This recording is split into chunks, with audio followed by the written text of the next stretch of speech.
Batting seventh, the regular. Defending Kayleigh. Batting eighth, playing left field, number 23, Abby Blue. And batting ninth for the Bulldogs. Welcome inside the GCU softball stadium for the first day of the GCU Purple Classic. Nice. I'm Cheyenne Rose alongside Dominic Hinton, where the Lopes look to face on the Drake University Bulldogs. The Lopes look to come back from an unsettling start, having a 4-game losing streak. That's right, Cheyenne, and most recently it was Sunday against Western Illinois University where the Lopes fell in extra innings, but in that game, not a single Lopes pitcher threw an earned run, and Macy Morrison finished the game with 7 strikeouts in 5 1/3 innings. So, GCU's pitchers have done very solid to begin this season. It's up to their offense to take over to really back up that strong pitching.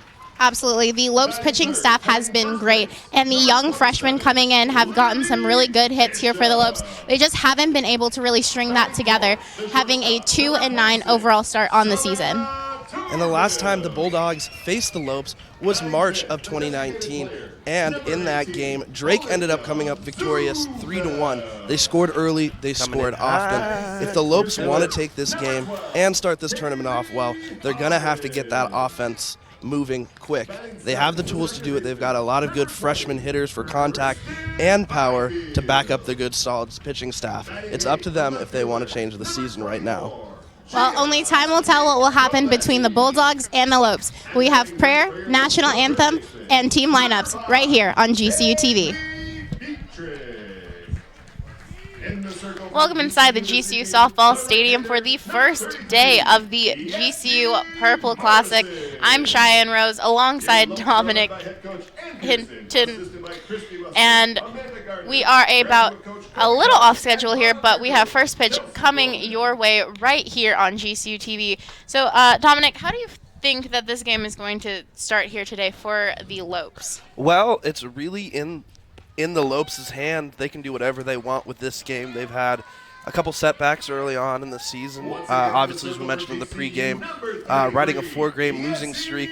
So hoping to snap the streak. They've got great pitching behind Macy Morrison. It's up to the offense and the defense to back up that pitching truly and make it a good start to this tournament, really. Absolutely. And up first for the Bulldogs is infielder Maddie Romich. Have Macy Morrison on the mound here for the Lopes. And that first pitch is a little off the corner, so Romich's count will go 1-0 here in the top of the first.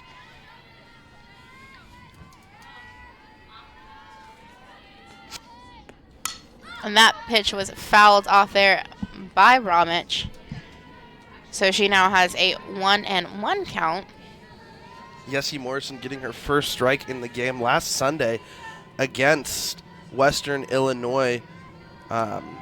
She had 7 strikeouts in 5 1/3 innings, so she is definitely pitching well. Yeah, this pitching staff for GCU is doing great. And that pitch hit hard there by Romich to go up in the middle for a routine fly out. So now a 1 out here in the top of the first for the Bulldogs. And now number 1, Macy Johnson up to bat, the junior outfielder from Iowa. That was Mickey Covarubio in center field making that play. She has had quite a great start to the season for the Lopes. Yeah, she's been great in there as a freshman coming in here for the Lopes, giving them some great hitting when they've needed it. That first pitch there for Johnson in for a strike. So her count quickly goes to 0-1 here.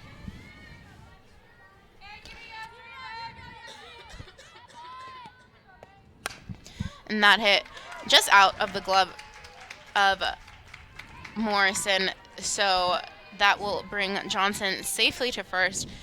So now the Bulldogs have 1 out and 1 on here in the top of the first. A really good pitch by Macy Morrison. That's all you can do is really just throw it right there.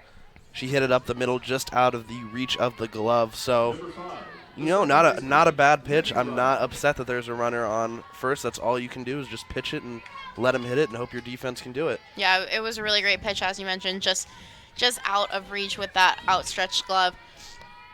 and still have a lot of softball left to play. So that runner on first shouldn't be that big of a deal here for the Lopes. And that first pitch from Morrison is called a strike. So again, she gets ahead of the count here early on, something that has been really beneficial for the Lopes. Just trying to get ahead in those pitch counts early on. As we mentioned in the pregame, Drake striking early in their last meeting. So if the Lopes can get ahead in the counts here, that'd be real great for them. And that pitch from Morrison, a little outside there. So the count for Ryan goes to 1-1 here. Yeah, absolutely. The last time these two met was on the 8th of March in 2019 when GCU actually lost 3-1. And that pitch from Morrison hit straight to the third baseman for what looked like a double play, but the throw to first was not in time. So the Bulldogs still have a runner on first, but erased the runner at second. So now 2 outs here in the top of the first with a runner on first.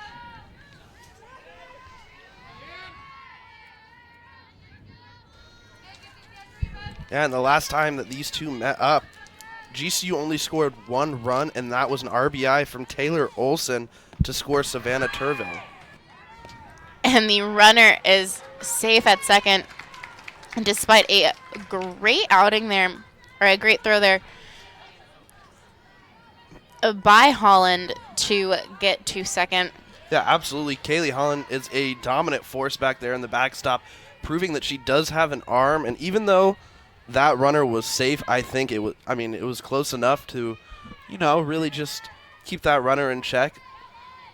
Let the Bulldogs know she's not here to mess around. Absolutely, and even still, that runner on second having a nice lead, but Holland reminding her that she's there and that she definitely has the arms to throw her out if need be.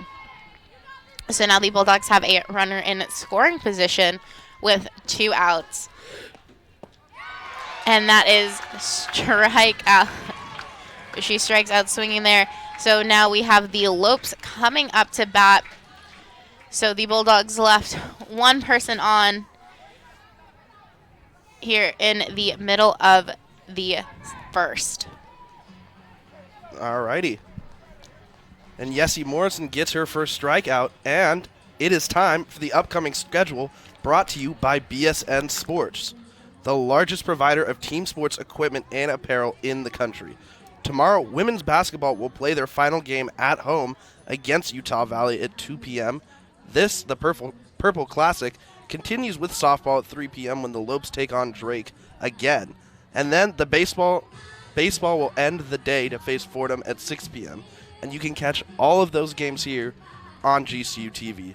So a lot of action happening this weekend, a lot of sports for the Lopes. Absolutely. We have 15 games going on here on campus. So definitely a lot going on here on GCU's campus. A great weekend for athletics. You can check them all out on GCU TV. Absolutely. Love to have you. Have more softball, got some baseball, men's volleyball facing number 8 UCLA. Absolutely. A lot of great potential for some great games. Absolutely.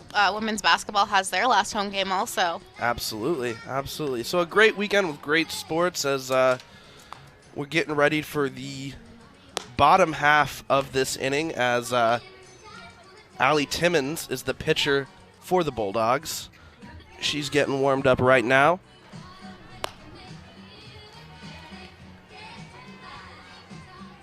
Yeah, Allie Timmons, as you mentioned, in the circle there for the Bulldogs.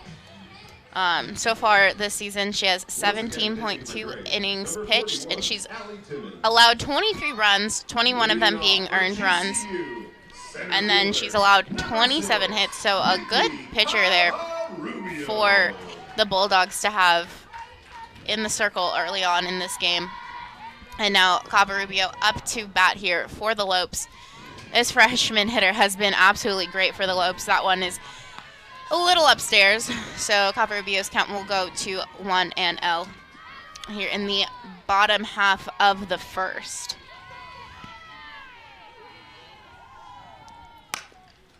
And then that one hit hard straight to first base there by Covarubio. So 1 out here for the Lopes in the bottom of the first. I'll tell you what, Cheyenne, though, I like that fast attack. She's swinging early. She sees something she likes.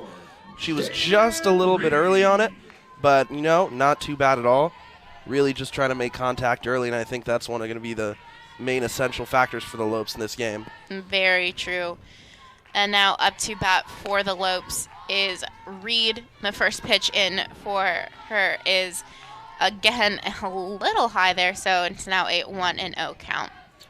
Jaden Reed, one of the few freshman standouts. She's really found herself as the third outfield spot, playing right or left field consistently for the Lopes. And that ball in there for Reed called a strike, so her count evens up at 1-1. Absolutely, the Lopes have a lot of freshmen in this lineup now, doing some really great things here early on in the season. Absolutely, absolutely. And Reed has also been hitting .310 in 29 at-bats. That's awesome. She has really started to stand out, really cemented herself defensive-wise, really getting to play every day in that outfield. And, I mean, I think Coach Pearson has really seen that her bat is really essential for this GCU lineup. Definitely, and that last pitch hit by Reed straight to left field. So now 2 outs for the Lopes here in the bottom of the first. A good swing there by Reed. Just not enough on it, but I like the looks that the 2 Lopes so far, Covarubio and Reed, have taken, really jumping on that ball early. Yeah, the Lopes, even though they have a few freshmen in this lineup, the freshmen have been the ones who've been showing great power here for the Lopes. And we now have up at bat here for the Lopes is Lily Bishop, and the first pitch to Bishop is in for a strike. So her count is 0-1 with 2 outs here.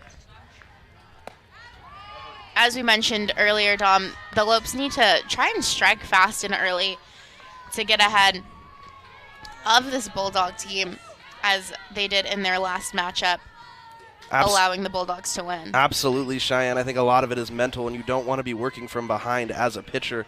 You give your pitcher something to work with, as that one is skied foul by Bishop. Foul and out of play in the stands there. We have that net, but it doesn't always keep us fully prepared from all those fly balls. But as you can see, the Lopes have the power. They just need to put those balls in play where they can. Absolutely. They're a very, very good team with great contact and power. A little bit of a slump so far for the hitters, but I believe they'll break out of it, and they can do it tonight. And that pitch, just barely fair.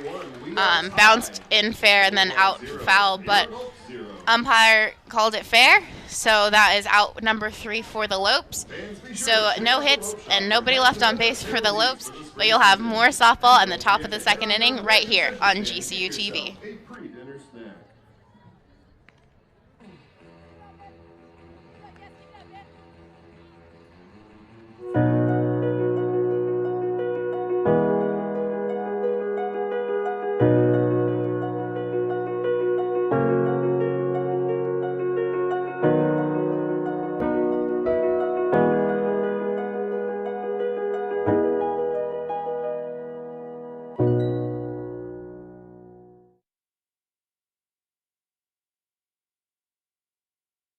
As a teacher, your calling was always to make a difference and positively impact the future. You live with a deep sense of purpose and strive to inspire generations of change. GCU's online Masters of Education degree program gives you the skills you need to grow and develop your career. You're not just inspiring future generations of leaders, you're giving them the tools they need to succeed.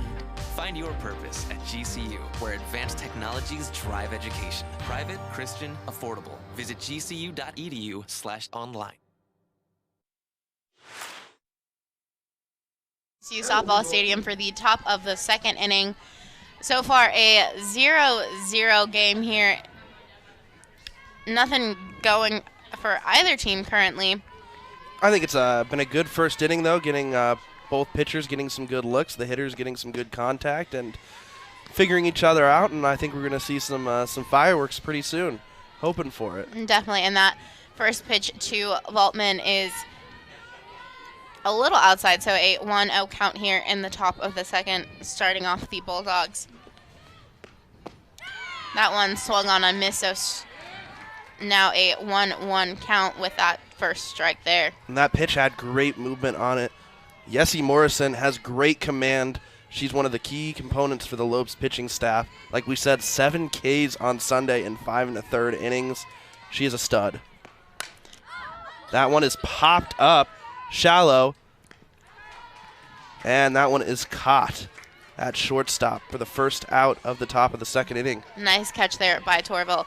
Just calling off the second and third baseman, allowing her to just get underneath that ball. Now it is a little cloudy out here in Phoenix, a lot nicer weather than we're used to sometimes of the year. So don't have to worry about the sun as we did the last tournament that we had here at GCU. So now up to bat here for the Bulldogs is Kristen Aries, and that first pitch from Morrison is in there for a strike. So Aries is behind in the count, and that one just outside there from Morrison. As you mentioned, Dawn Morrison had a great outing her last time out, getting 7 strikeouts, putting in the work here for the Lopes, and hopefully she can go long in this one for them as well. And that one grounded to Torville, but bounced off of her arm as she tried to catch it. So Aries will be safe at first. So now with 1 on and 1 out here in the top of the second for the Bulldogs. And if you're Torville, you can't beat yourself up over that too much. What you really want to do is make sure you keep it in front of her, limit the damage, keep her just to 1. Your defense can work with that. I think that was a good job creating a wall and really just stopping it from going any further. Absolutely. Having to keep that in front of her. And that first pitch in there to Taylor is fouled back, so she's behind in the count 0-1. Torville did a great job not letting it go any further into the outfield and not allowing any more damage to be done there. Absolutely. And back on the Yessie Morrison, she is not the only pitcher that has been putting in work in that last game. Not a single pitcher allowed an earned run. So very impressive by the pitching staff so far. So that one is bunted foul and caught by Holland. Yeah, Taylor trying to bunt there and trying to advance that runner to second. As we mentioned from the last time that they met, having the Bulldogs striking early to allow that 1-3 win over the Lopes. They've only met once, being that last meeting in March of last year. Yes, absolutely. And like we've mentioned, a couple players on this roster that were a part of that game. Taylor Olson had the RBI that scored Savannah Turville, the only run of the game. So a couple key players here for the Lopes have seen this Drake team before. And Taylor fouls that down the third base line. Looks like she's showing bunt again, but still swinging away at it.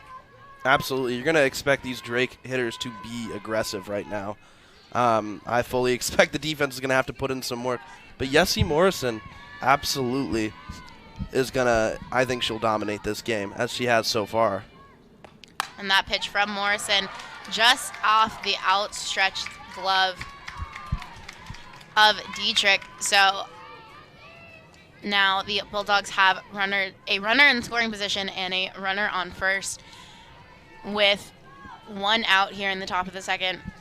So Morrison.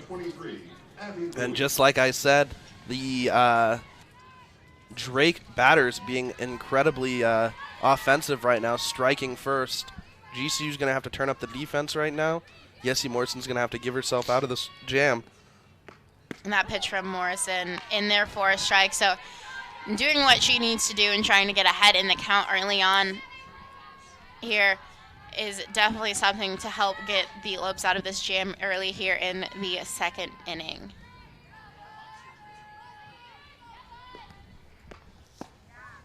That one just outside for ball 1, count going to 1-1. Yeah, so Buse count 1-1 now. Definitely trying to at least get a base hit here for the Bulldogs if she can. So far, the Bulldogs have been really good at finding those small holes that are just past the outreach glove. And that one just hit straight up and to third base, and then getting that lovely play, getting that double play there at getting the force out at second, and then getting that straight fly up there to Dietrich. So really nice there for the Lopes. Yeah, the Lopes get themselves out of a jam with that double play. And you know what? You can attend the Conference of Faith and Science this weekend at Grand Canyon University. Discover more about our creator through the lens of science, technology, engineering, and math. If you can't attend in person, GCU TV will be streaming the conference live. So tune in if you can't be there. Learn so much about science and faith and all about everything GCU stands for truly live on GCU TV here or in person. So a lot going on this weekend, not just for athletics. Not just sports, not just athletics going on here for the Lopes. A lot of things for anyone, really, going on here this weekend for the Lopes. A very busy weekend for all of us here. Yeah, and if you can't be here for any of it, GCU TV will have all of it. So tune in, show up.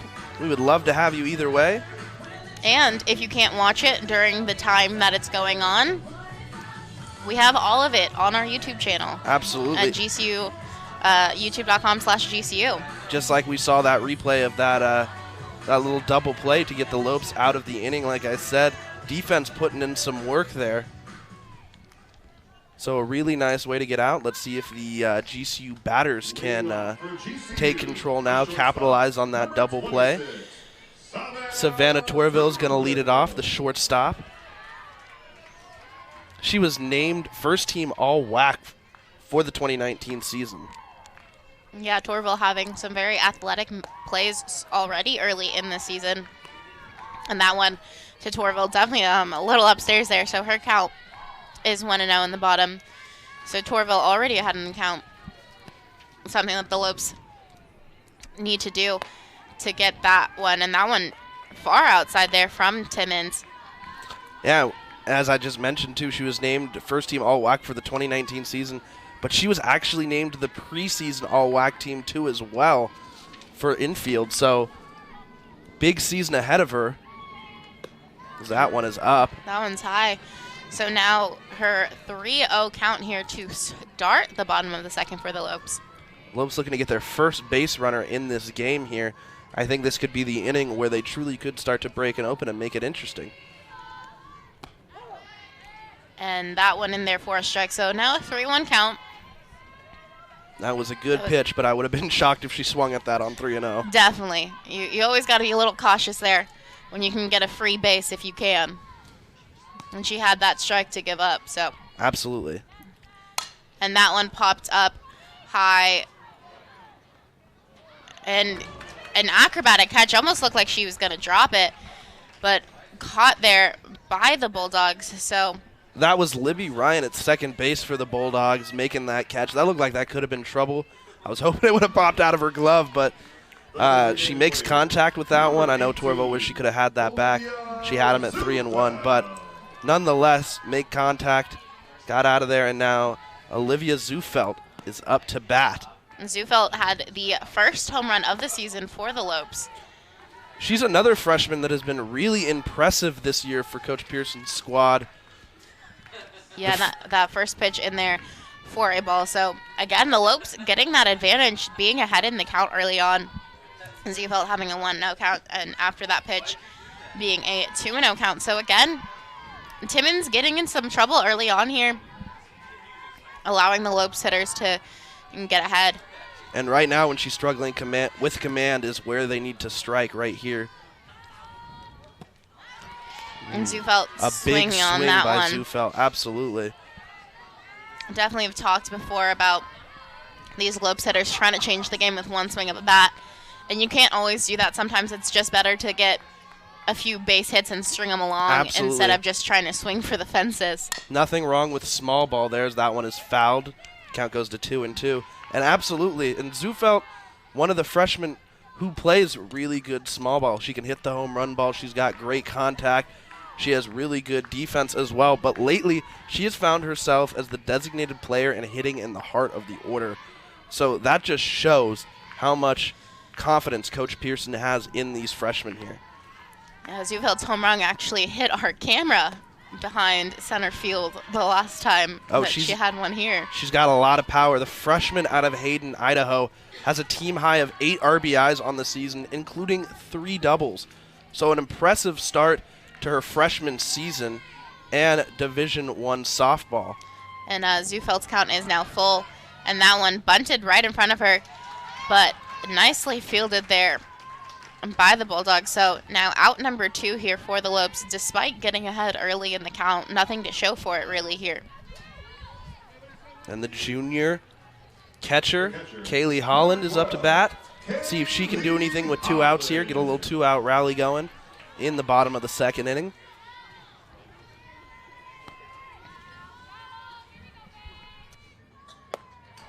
And that pitch from Timmons, again, high and outside. So all 3 of the Lopes batters have gone ahead 1-0 in the count. So Lopes really need to try and use that to their advantage. And that one in there from Timmons for a strike. So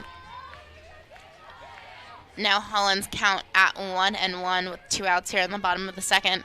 Lopes really trying to just get some base hits and get some runners on and get something going. Build that confidence, and that one is high. So now a 2-1 count here for Holland.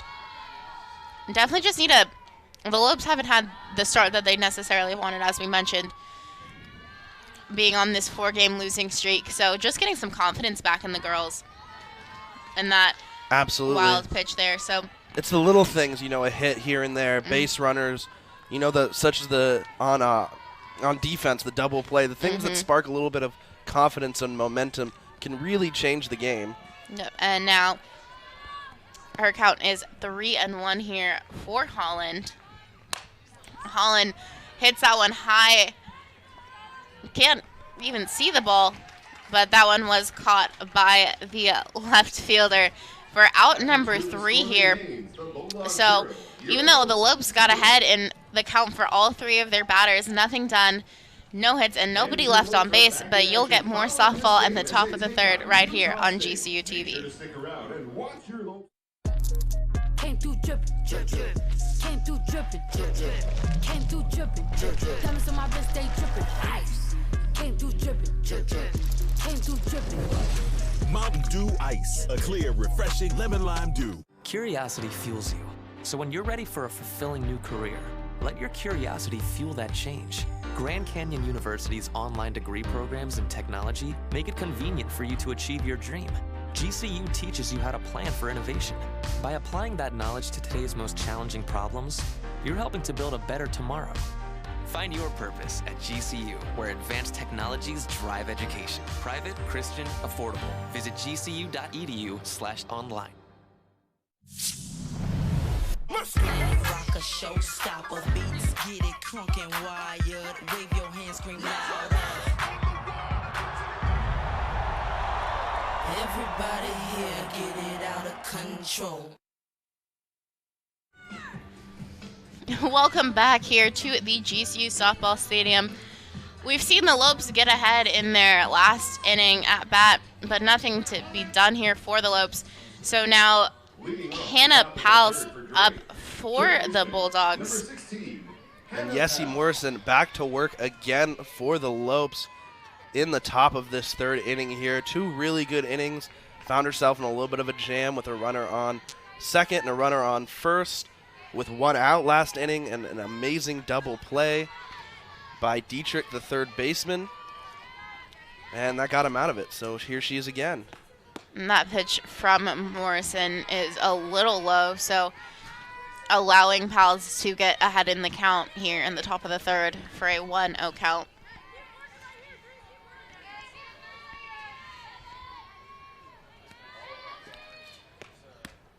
And that one in for a strike from Morrison. So evening up the count there.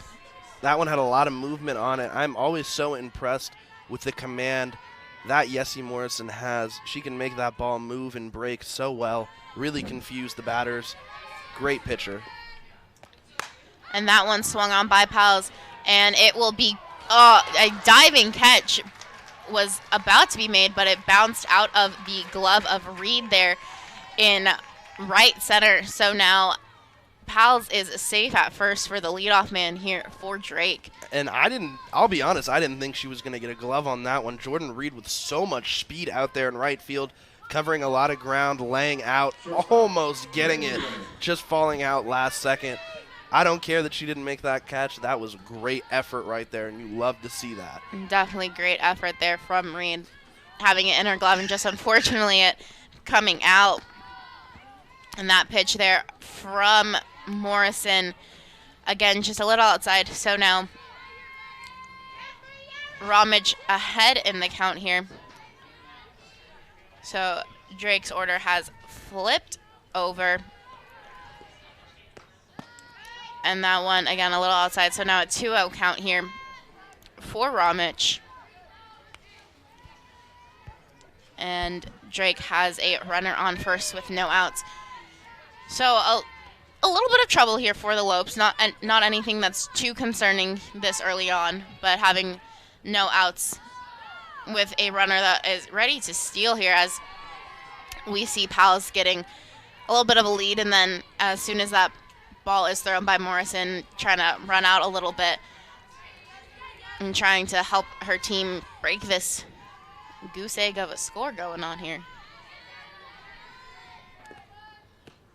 And that ball from Morrison, again, a little high, so that's ball number 4. So now Drake has a runner in scoring position and a runner on first with no outs. And she's going to get a little bit of a talking to over there by Kayleigh Dietrich, just talking to her, telling her to keep her head down, and she's got two runners on with no outs, but nothing to be worried about at all. Absolutely not, because this can enforce the double play here at second and first. The Lopes ended the top of the second with a double play. Something interesting almost happening there. I thought Holland was going to throw down to second there to nab that base runner, but keeps them in check. Everyone goes back to their base.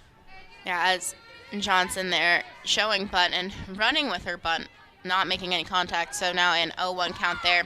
Runners raring to go there on the bases. So definitely have that bunt in mind here with Johnson, trying to, for the Bulldogs, not get that double play. And then Johnson there swinging again and going for it. So now her count is 1-2. And a great pitch by Yessie Morrison on that one. Johnson really wants to slap that to the opposite field, maybe pick up multiple bases. And so what she does, she throws it out to the outside, makes her miss. A really, really good pitch there. And that one hit into the left field, a little shallow, so out of the reach of both the left fielder and the third baseman there for the Lopes. So now bases loaded here for the Bulldogs with no outs. Still have that double play ball in effect here, but would also more likely than not score a run for the Bulldogs. Absolutely, and that's exactly what Johnson wanted to do, slap it to the opposite field, see if she could get a runner in, but Gianna Nicoletti out there in left with a cannon arm, gets it back in time, stops a run from scoring. Now we got bases loaded and no outs, and count is 1-0 now. Now Dietrich coming to talk to her pitcher, just trying to calm her down. The entire infield really in there talking to Morrison. And just telling her, as you mentioned, trying to just keep your head down. Get a ground out here to at least get one out, and then you still have that double play in effect with the bases loaded. So time was called by the ump, so now everyone is back, and we have Libby Ryan up for the Bulldogs. She's 0 for 1 this game, but she is quite the competitor over at second base. We saw her make a great catch earlier. see what she can do for the Bulldogs here, see if she can break it open at all.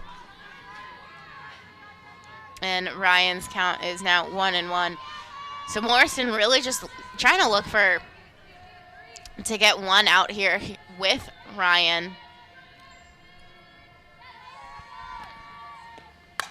And Ryan hitting that straight to Torville. Almost had a double Almost play. had the double play, but did get the out at first. So that did save a run from getting on the board and getting that first out. So bases are still loaded for the Bulldogs, but smart playing there by Torville, throwing to Dietrich.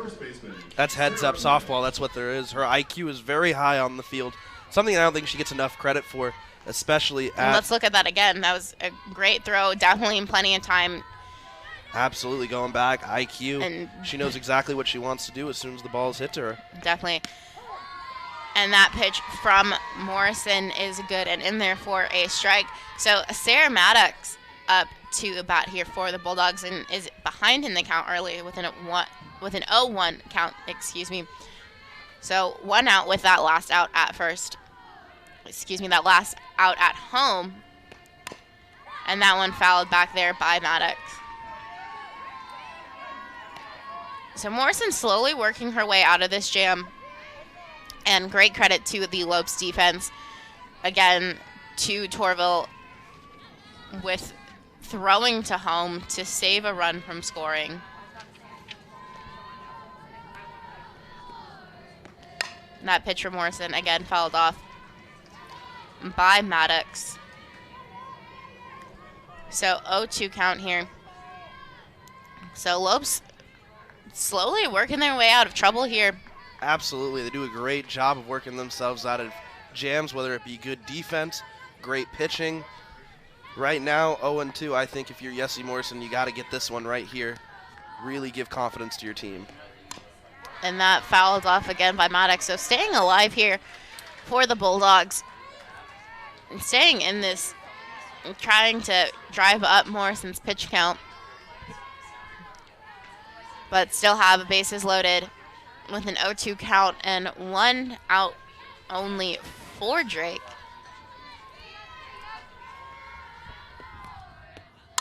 And that pitch hit straight into left field. So one run will score. A great relay, though, by Gianna Nicoletti. The gun out there of an arm in left field, really getting that ball in quick for the relay, letting only just one score. Nicoletti, that great throw there to Dietrich. As you mentioned, a great arm from Nicoletti to only bring the damage to one here for the Bulldogs. So that run earned by Yessie Morrison coming into this game has a 2.80 ERA. But in all her starts, she is 0 for 3. She has not had the backup she needed by the offense.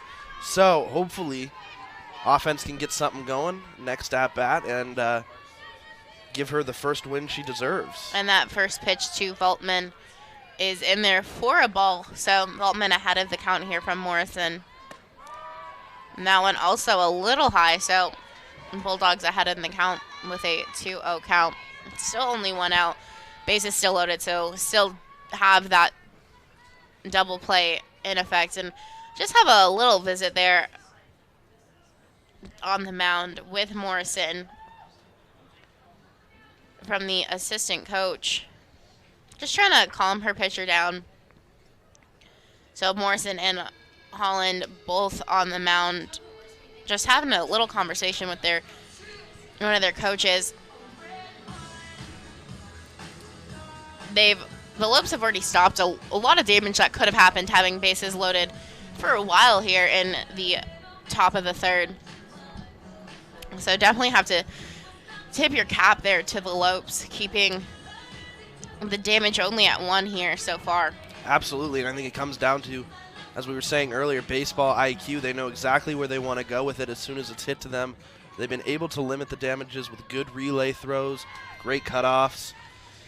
I will be very impressed if they get out of this with just one, and I believe they could do it.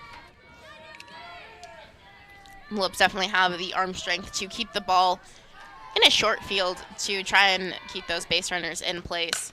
And that one hit to the right field side. So 1 run will score, and they tried to go for 2, and they will give it to her, saying that Holland was a little late there on the tag. So that allows 2 more runs to come across for the Bulldogs.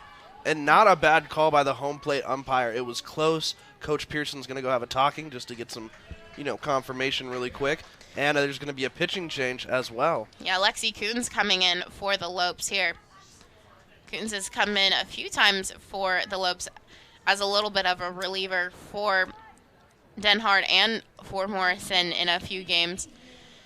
So the runners at second and first will be charged to Morrison if they do come around to score. And Coons here warming up to Holland. Lexi Coons took over for Yessie Morrison in that game against Western Illinois, where they lost in extras, and Coons actually picked up the loss there. So hopefully she can get them out of this jam here, limit the damage to just 3, and let the offense take over. As the Bulldogs still have 2 on.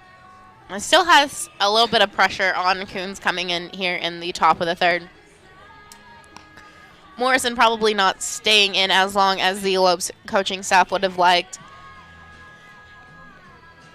But despite having a 3-run deficit here, did some great work early on For GCU, number 2, in the first 2 innings for the Lopes. Absolutely. I'm very impressed with Yessie Morrison. She continues to be a leader out there, a driving force in this pitching staff.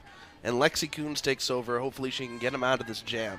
She's coming in here with a 3.78 ERA and 11 strikeouts on the season. She's a great reliever. We'll see what she can do right here. So Aris up to bat here for the Bulldogs.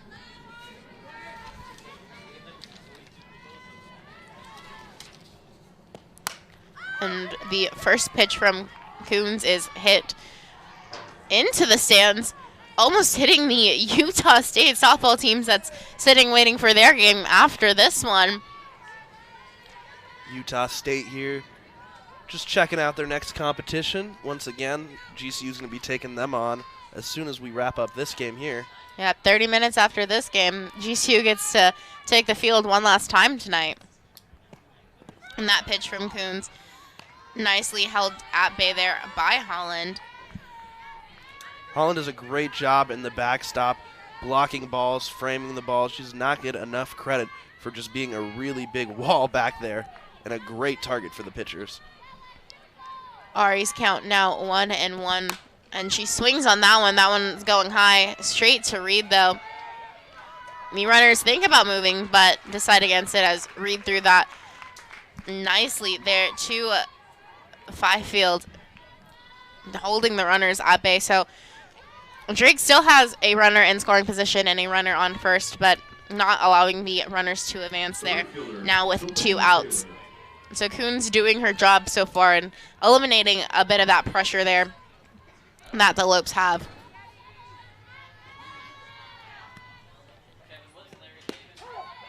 And Delaney Taylor up at bat here, and that first pitch to Taylor is a strike, so she falls behind in the count 0-1 with 2 on and 2 out here in the top of the 3rd. Taylor showed bunt early. I would not be surprised if she tries to lay one down and beat it out. She has great speed for the Bulldogs. She's definitely an offensive weapon. And trying to move the runners, having 2 in scoring position. But that'd be great for the Bulldogs, but hopefully Coons can help just get this final out, and that one high to Taylor. So now a 1-2 count. So Coons just looking for that final strike to get out of the top of the 3rd here and limit any more damage from being done.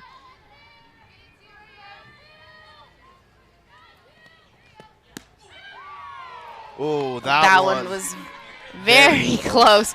You can hear some of the Lopes fans not too happy about that one not being called strike number 3. I think you could get it from our reactions, too. That was a very close pitch, and that was a good pitch to miss right there. So now the count to Taylor is 2-2. And there is strike number 3. Coons got her looking. So Coons getting the Lopes out of that inning, coming in for Morrison. Bulldogs leaving 2 on base, but great pitching there coming in from Coons to get the final 2 outs of the top of the 3rd.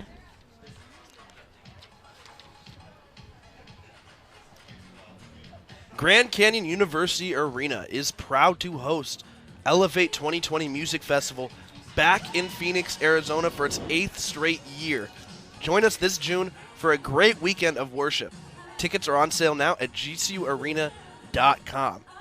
So if you're interested in seeing some great worship music, headliners like Chris Tomlin, Casting Crowns, Matthew West, go ahead and check it out in a great, beautiful arena, the GCU Arena, Elevate 2020, June 27th to 28th. Tickets are on sale now. Definitely have something always going on here on the campus, whether classes are in session or not. So again, June 27th and 28th, Elevate 2020. And Timmons coming back out on the circle here for the Bulldogs.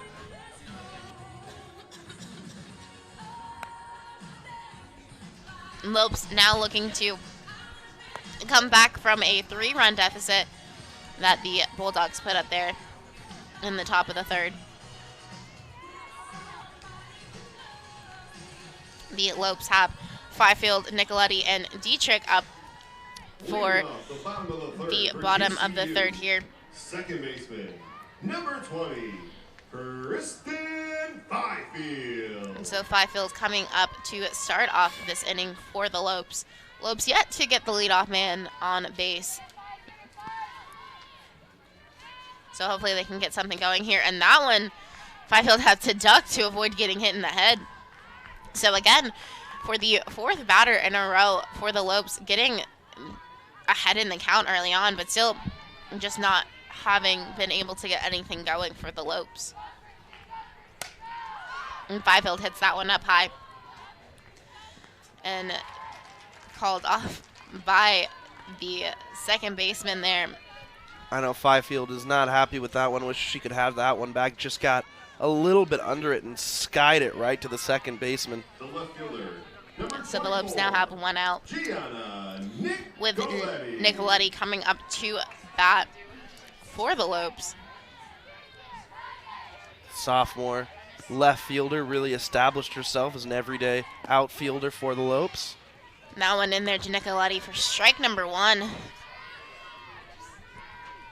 So Lopes really trying to just, right now, just need a hit, really. Get something going on the board, absolutely. Hitless so far through 2 1/3. Again, Nicoletti having to duck out of the way to avoid getting hit by that pitch here. So now her count goes to 1-1 here in the bottom of the 3rd. Excuse me, 3 1/3, still hitless. Hopefully Nicoletti can do something right here. Nicoletti bounced that one up. It goes over the head up Timmons, and just like that, the Lopes have their first base runner of the night, bouncing over the pitcher's head, not being able to be fielded in time by Mandy Ramich to get it to the first baseman. And Ramich charged that ball, went ahead and threw it to first as fast as she could, but just not in time for the speed of Gianna Nicoletti, the sophomore standout, really making a name for herself. So now the Lopes have 1 on with 1 out with Kayleigh Dietrich up to bat for the Lopes. Nicoletti definitely looks like she's trying to steal, getting a good lead as that ball is being thrown and looking like she's going to run at any. Absolutely. She's got great speed on the base pass. She's 3 for 3 in steals this year. Leads the team, hopping around over there. Really just trying to take away that double play any way she can. So now the count for Dietrich is 1-1. Yeah, Nicoletti definitely trying to speed off of first base there. The Bulldogs catcher trying to keep her in check, just every time popping up, looking back at Nicoletti. And the count for Dietrich now 2-1.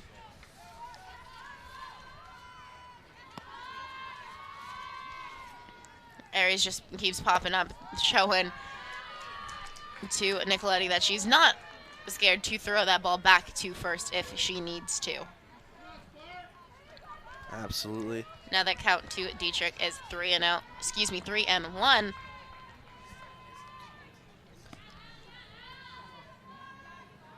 And she hits that one foul down the third base side. So now a full count here for Dietrich.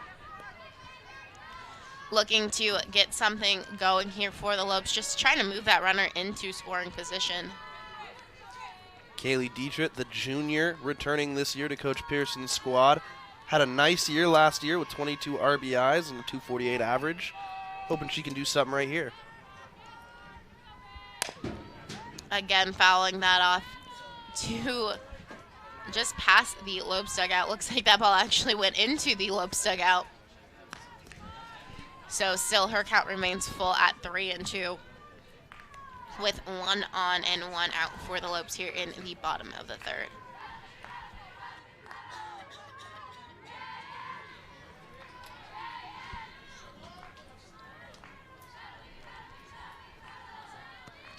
Timmons taking her time here with this pitch, and that pitch is outside, so she just walked Dietrich. So now, just like that, the Lopes have a runner in scoring position in Nicoletti.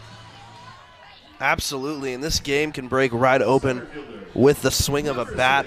Dietrich, a great eye there, as Timmons really just wanted to get her to see if she could chase it. She threw a little bit of a slow, high ball, an ephus, if you will. Try to get her to chase, and she didn't. She held back, and now she's got a free base. Cavarubio at bat, definitely a dangerous hitter for the Lopes, so a good person to have coming up for you. Absolutely. Cavarubio has really stood out this year. She has a 394 average, which leads the team, so very impressive, and definitely the person you want up in this situation. And as you mentioned, anything can happen at the turn of a bat. The game before ours, we saw 3 runs added, and that game ended up going into extra innings as they ended up tying it 7-7. And that hit from Cavarubio fouled down the first base side. So the Northridge Utah State game that was before ours ended up going into extra innings from a 3-shot bomb. So anything is in fact possible here. Absolutely, and Cavarubio could be the one to do it. She has earned herself a spot in the everyday lineup. She had a walk-off home run that lifted the Lopes past the Leathernecks in the Getterman Classic last weekend. And that one swung on and missed there by Cavarubio, so her count is 1-2. And not only has she had a presence in the batter box, she's also stood out defensively in center field for the Lopes. So Cavarubio looking for a big night tonight. And that one from Cavarubio is high and back, but the center fielder will make the catch. But from second to third is Nicoletti. Cavarubio clobbered that one. That one just not enough to get out, but deep enough to move both runners, which is the next best thing you can ask for, absolutely. So not a problem at all for Cavarubio. She handled that one nicely, as we're going to have a pinch runner in now. Jordan Pearson coming in there. Coach Pearson's daughter making an appearance as a pinch runner at second. Pinch running for GCU now at second base, number 47, So Jordan Pearson. the Lopes have 2 runners in scoring position. The third base runner in Nicoletti and the second base runner in Jordan Pearson. Right. So Reed now up to bat here for the Lopes. And that one up high. So again, Timmons giving the Lopes that slight advantage with a 1-0 count. Absolutely. And now Jaden Reed, who is stepping into the batter's box, is another great freshman who has had a great start to this season so far. Really looking to break things open here. And that one in for a strike to Reed. So her count goes to 1-1. And right behind Carver Rubio, she is the second best average on the team, hitting .310 in 29 at-bats. Not bad at all for the freshman so far this season. Yeah, freshman really doing great things here for the Lopes. And that one swung on by Reed. But the center fielder for the Bulldogs was there and able to make the catch. And that would be Macy Johnson. So the Lopes threaten a little bit and leave 2 on. And we will go to the top of the 4th, and you'll get more softball right here on GCU TV. Sanderson Ford has been straight up with our customers for the past 65 years. We've climbed to the top with a no hassle, no pressure, and no nonsense approach to selling Fords. No games, just straight up to provide the most value and best experience for our customers. They support local sports and donate generously to local charities with a strong emphasis on kids and military. If it's important to you to do business with someone who supports our community, choose Sanderson Ford. Straight up. When it came time to look for master's degrees, when I first learned about Grand Canyon, I think as teachers and coaches, you're never done learning. Being a mentor is one of the most important things in my life. For me, it's not always about winning, it's about instilling things in my students and my athletes that'll carry them on. And I'm confident to say that I wouldn't be the same teacher or coach that I am today without that experience at GCU. I'm Joseph, and I graduated with a master's degree online from GCU. There's a thunder in all of us. Come find your purpose at Grand Canyon University. Welcome back to the GCU Purple Classic here in the GCU Softball Stadium. Coons back on the mound for the Lopes, having to work a little from behind as 3 runs were scored in the last inning by the Bulldogs. So Coons trying to stop the damage any more so from happening.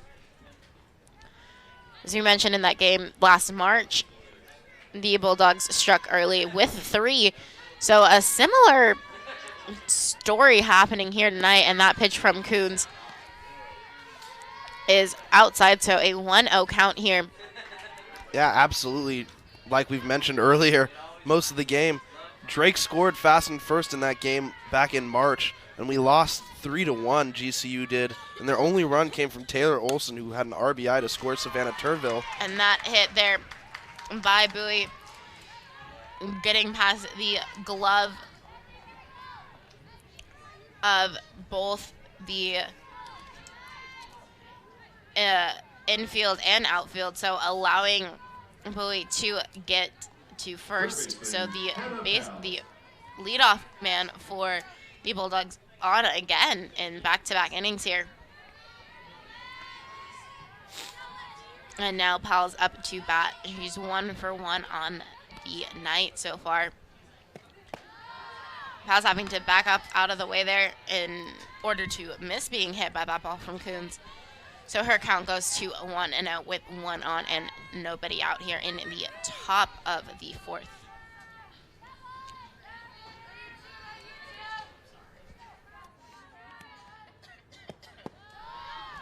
And that ball from Coons again called a ball, so now a 2-0 count for Powell.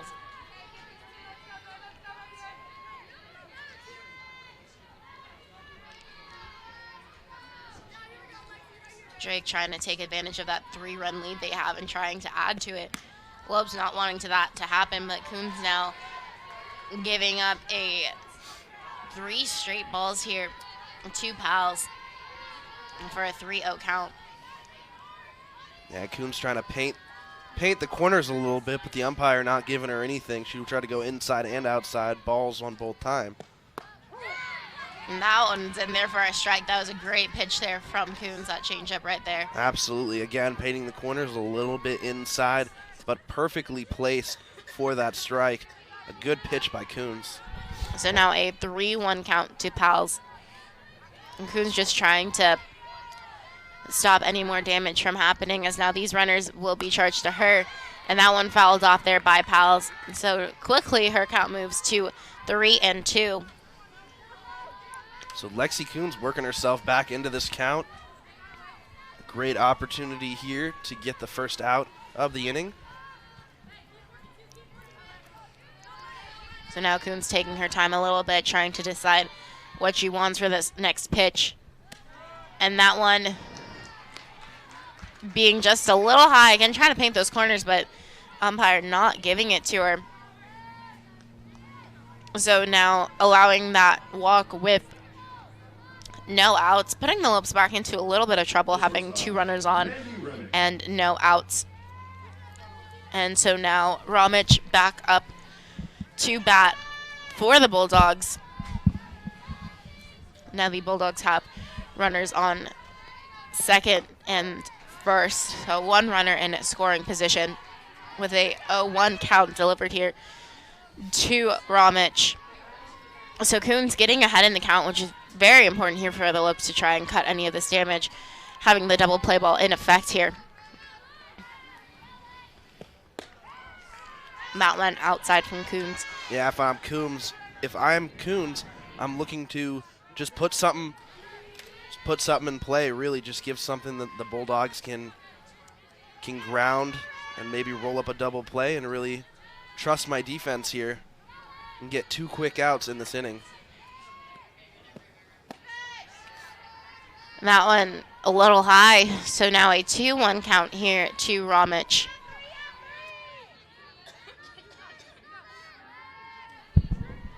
Home plate umpire Trina Comfort not giving any mercy here when pitcher's trying to paint those corners.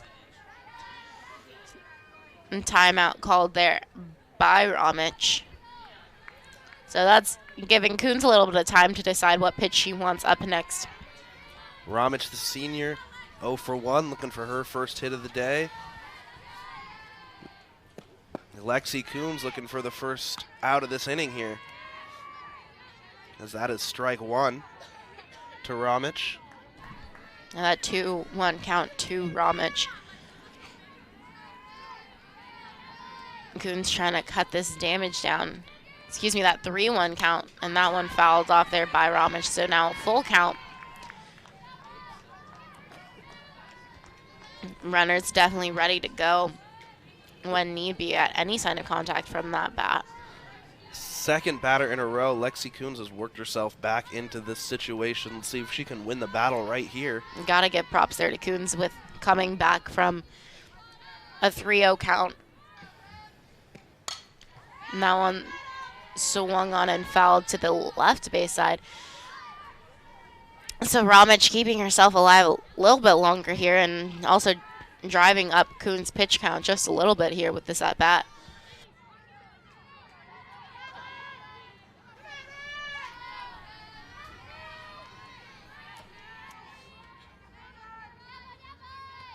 And this pitch from Coons again fouled off by Ramich. A great battle we're seeing here between Coons and Ramich. A great pitcher, great hitter going back and forth here. Neither of them wants to give in on their side. Absolutely. I think that's part of the beautiful competitiveness of the sport. Obviously, for the Lopes, we would love to see a first out in this inning with a runner on second and first. And that pitch to Coons is given a fair sign, and Bishop just standing along the running path to tag out Ramich for the first out of the inning. A little bit of confusion down there on that call as Bishop couldn't tell if it was fair or foul for a second, but did the right thing, stayed with it, tagged her out, got the first out of the inning with a runner on second and third. And now runners advance to second and third, as you mentioned. So now Lopes have to be careful. No longer having that double play in effect. Absolutely, this is where the softball IQ comes in. Same thing with baseball. You got to know where the base runners are going at the time. Right now, there is no force out at home. And that pitch from Coons is in there for a strike, so now a 1-1 count here. For Macy Johnson. Johnson 2-2 on the day so far. Yeah, Johnson having herself a good night, picking up 2 hits so far. She got a 4.05 .433 average and 13 hits on the season. Make that 15 with the 2 tonight. And that pitch called the ball, but Holland threw to Dietrich to try and get the out there at third. Runner just a little off the base there. If I'm Coons, I really want to focus on this batter right here. Johnson is one of the main forces here for these Bulldogs. She rips and that that's one. why, as she rips it to left field, going for a double, but is going to be called safe. As she got that sliding in double and allowing one more run to score for the Bulldogs. And Coach Pearson going out to talk to the second base umpire as she's going to be questioning his decision of that call being safe. You know, I'm going to be honest, I'm not happy that she got a double, but I will say I think it was the right call. Johnson with the absolute heads-up base running, no hesitation. As soon as that throw left Nicoletti's hand, she was rounding first base, got under just in time. Great heads-up play there by Johnson. Now she's as we see that again, it was a single and advancing on that throw to second as that ball was just held there in the glove and never given back to Coons. So she advanced and was lucky enough to be called safe there by the second base umpire. I think she got just under fifth field's tag, and now we've got runners at second and third once again. One out. And now Libby Ryan up to bat for the Bulldogs. One out, 2 runners on, both in scoring position. Coons just trying to, again, work herself out of this inning. Absolutely, and Libby Ryan, the junior second baseman, looking for her first hit tonight. She's 0-2. And that one in there for a strike. A nice pitch there from Coons, giving her a little bit of confidence back after that last play.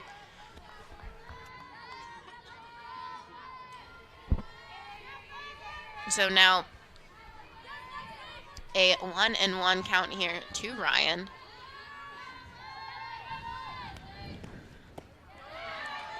I'm going to see if she held up.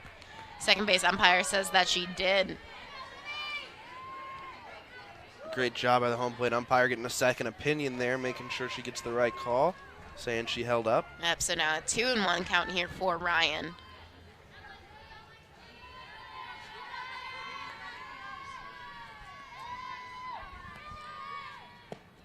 And that pitch to Ryan hit just over the wall on the first base side. So going over by the bullpens on that side of the field. So now a 2-2 count for Ryan.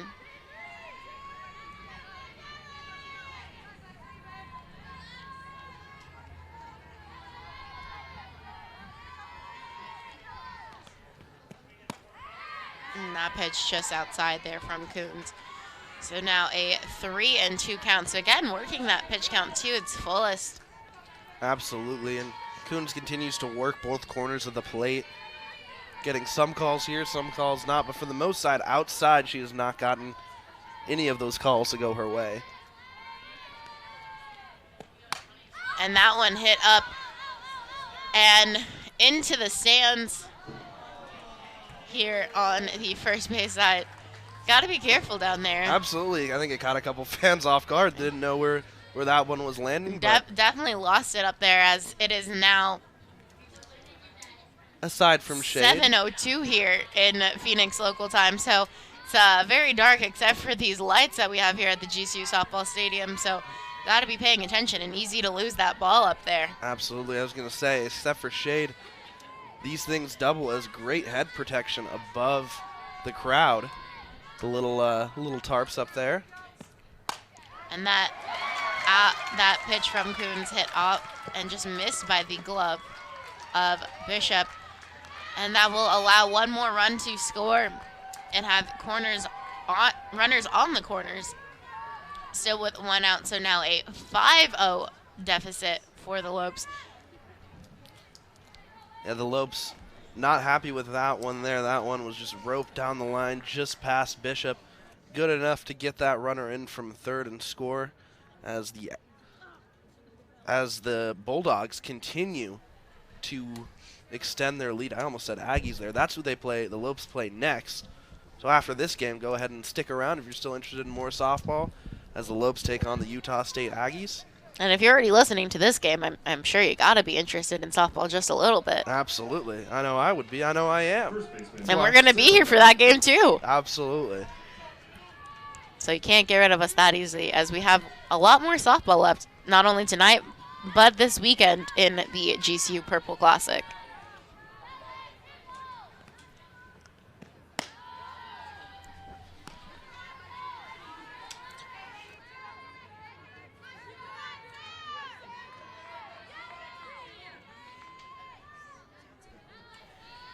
Definitely a very good night and weekend for GCU athletics, as that pitch from Coons is high, but the runner from first stealing second and is a save called at second. Holland with a great arm and a good throw there, but just not in time to get that speedy runner, but a good look there from Holland from the backstop.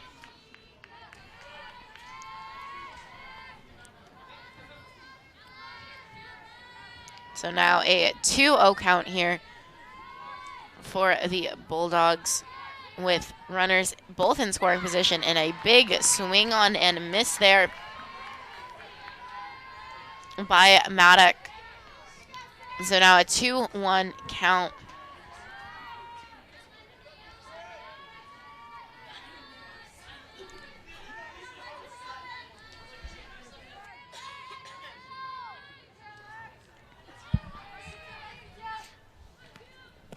And that pitch from Coons, low high, so now a 3-1 count. And as we mentioned, having a lot of things going on this weekend for GCU athletics. GCU men's volleyball currently playing number 8 UCLA, and the Lopes just won match number 2. So now both teams have one set apiece going into their third set. So the Lopes bringing all kinds of action here this weekend. Men's volleyball doing a great job against number 8 UCLA. Absolutely. We got men's volleyball, very impressive. Women's basketball tomorrow. Tons of softball. We've got baseball tomorrow. You can catch all of it here live on GCU TV. So we've got a little bit of a, I'm not sure if it's an injury or just a check-in right now on Kayleigh Holland, the catcher. Training staff and Coach Pearson out there making sure she's all right, checking everything. Holland had another time where the training staff came out to see her at that first game against Stanford, where she was trying to get the runner out at home, and a collision happened. Yeah. So that was a little scary moment, but glad to see her. She came right back in after that and played the rest of the weekend and is back out here tonight. I do remember that one. That one was a little bit of an interesting collision for sure, but I think that's the job you sign up for when you decide you want to be a catcher at a young age. You're going to get hit. You're going to be the one to get balls just worn all over you, balls in the dirt. Looks like it hit her face mask a little bit, but she is good to go, tough as ever. Great to see her staying out there. Definitely showing her toughness. Gonna get a few pitches there from Coons to make sure she's fully okay to stay in this game. And as we mentioned, having a lot of action going on for GCU athletics. The baseball team is currently playing there over at Brazel Field, just down the road from us here on campus. And it is currently a 1-0 game with CSUN up 1-0 in the bottom of the second, with David Avidia at bat, with a runner now at third for the Lopes. So Lopes looking to strike there at Brazel Field, and the Lopes looking to strike here at the GCU softball stadium. Yeah, the baseball team off to a very nice start so far, beating Oklahoma, winning that series. Oklahoma State last weekend, beating Oregon on Tuesday. Now taking on CSUN. It was a great win against Oregon on Tuesday in 12 innings. And that one hit the top of our fence here and fouled back. by Maddock. So her count remains full at 3-2. Yeah, the baseball team winning that game on Tuesday against Oregon off of a wild pitch with the bases loaded. And that made it into Sportscenter top 10. So a great day there for the Lopes winning that game against Oregon. And that one popped up. And a nice catch there by by Reed to get that second out of the inning, with the base runners staying at second and third. So a lot of great things going on for the Lopes. Absolutely. Maddox on that one just got a little bit underneath it, popped it up. Jaden Reed, with a very good routine play coming in, making that catch, getting the second out of this inning. So now Voltman up for the Bulldogs, and that first pitch in for ball number 1. So she moves ahead in the count. So here in the top of the 4th with a 5-run deficit. So the Lopes have some work to do with runners in scoring position on third and second for the Bulldogs. So the Lopes have a little bit of work to do here to try and get back in this game here. But as we've seen, anything can happen very quickly here at the GCU softball stadium. And that one hit into left field, and both runs will score. So now a 7-run game for the Bulldogs. So having 2 outs still, and it looks like we will have another pitching change. So out will come Lexi Coons, and in will come Ryan Denhart for the Lopes, the junior pitcher from Los Alamitos, California. So Lopes on pitcher number 3 here in the top of the 4th. Lopes definitely have some comeback work to do. Definitely very possible with the people that are in the lineup for the Lopes. As we mentioned, some great hitting from the freshmen early on in this season. Absolutely. A lot of great potential here in this game because the lineup is solid and they've got some good bats in the freshmen and a couple of the veteran, seniors and juniors that are in there.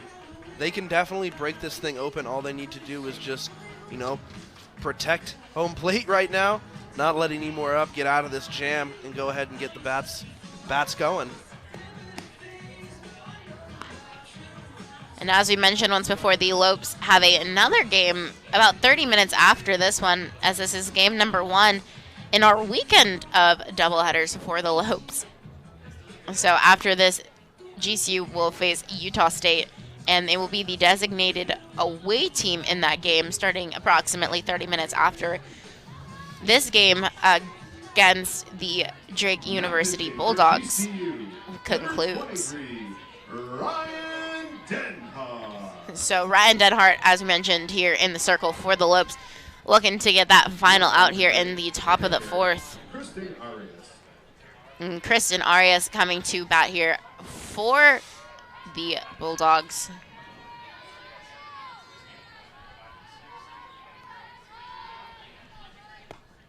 And that pitch swung on and fouled back by Arias. So now a 0-1 count here to start Denhart's inning. Denhart, another great piece to this Lopes pitching staff. She was named an all-WAC second team last year. Really looking to have a big season this year. She was named to the preseason all-WAC team as a starting pitcher in her junior year. So a lot of expectations for Denhart as she has a 1-1 count now.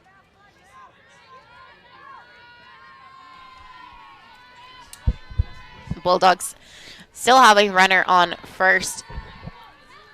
So still trying to add more on, and that hit straight to Torville, who will take it herself to second to get the final out of the inning. So Denhart came in, did her job to get that ground ball straight to Torville to record out number 3 here at the top of the 4th. So the middle of the 4th we go. Yep, it is the middle of the 4th, and time to tell you that the Lope Shop is proud to carry products from GCBC. That's right, the Grand Canyon Beverage Company. Enjoy this tasty line of coffee, tea, energy drinks from GCU in the comfort of your own home. Now available at lopeshop.gcu.edu/GCBC.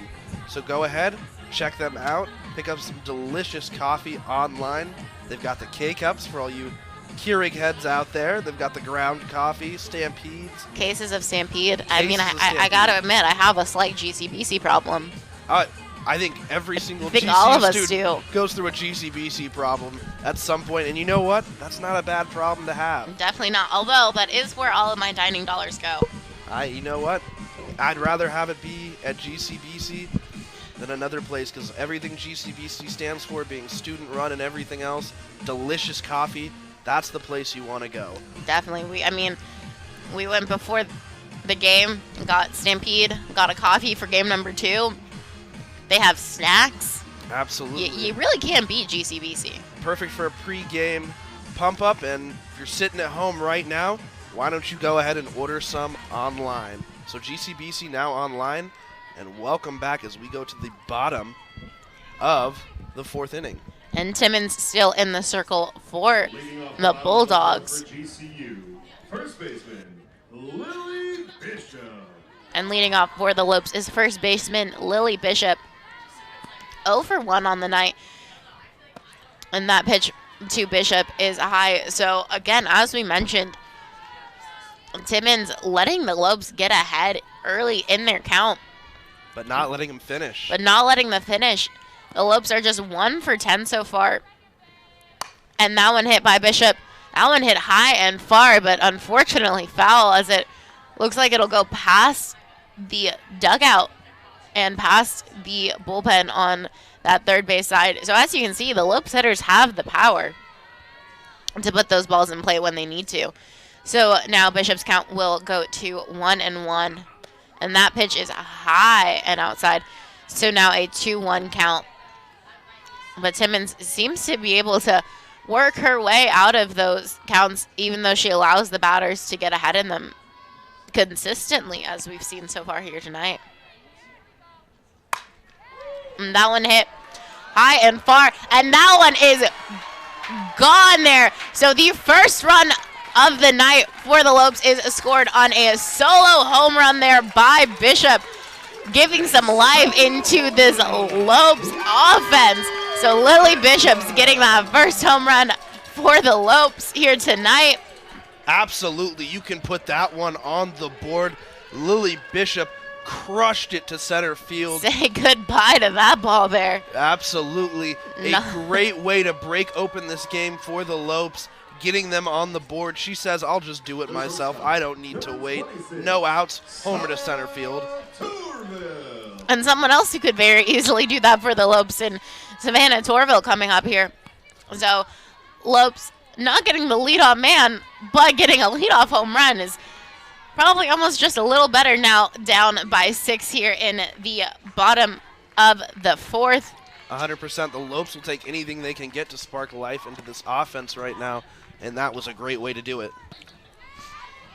And now Torville's count holding up on that one goes to 2-0. Some smart at-bat play there by Torville, holding up on that last pitch. Savannah Torville, the sophomore shortstop, 0 for 1 today, looking for her first hit.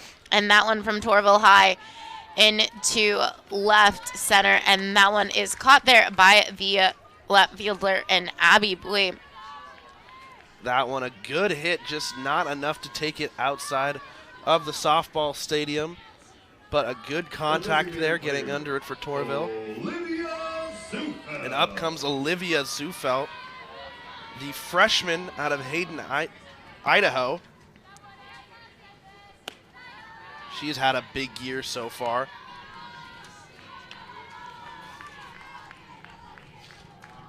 So Zufelt with a 1-0 count. Lopes now with 1 out off that fly there from Torville. Olivia Zufelt coming into this game has a .269 average with a team best 2 home runs and 8 RBIs. making a name for herself as the regular designated player.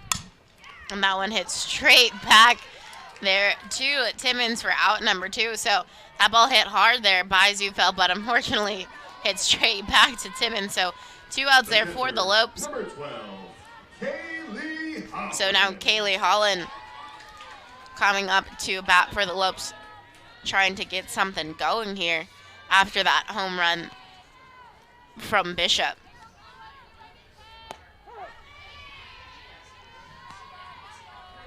And that first pitch to Holland in there for strike number 1. So Lopes trying to just look to slowly chip away at this 6-run deficit, and that one hit just a little foul there, bouncing into the left field corner.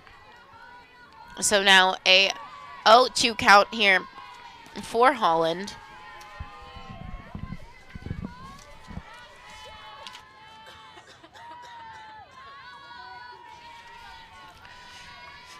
So we have no one on with 2 outs here for the Lopes with that solo shot home run by Bishop. And that one is a high there to Holland. So now her count moves to 1-2.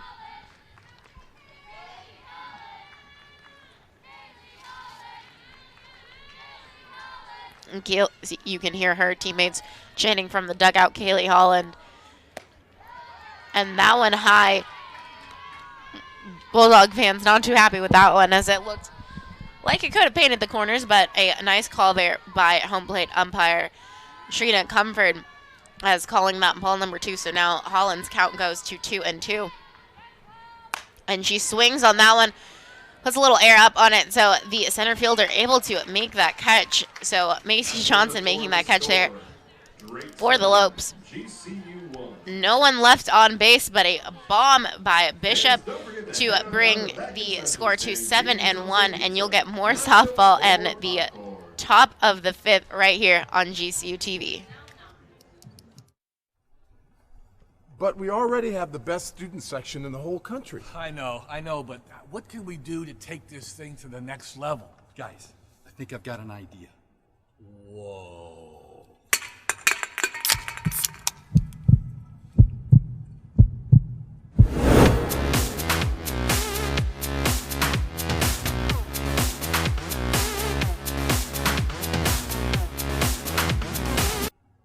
Ain't gonna get better than that. So one key component that makes the Waste Management Phoenix Open so successful is Cox Business. Over 700,000 people are going to come enjoy TPC Scottsdale, from digital TV to digital phones to security, and most importantly, that free Wi-Fi all over this property. We simply couldn't do it without a partner like Cox Business. We're grateful, we're thankful, it's a hole-in-one.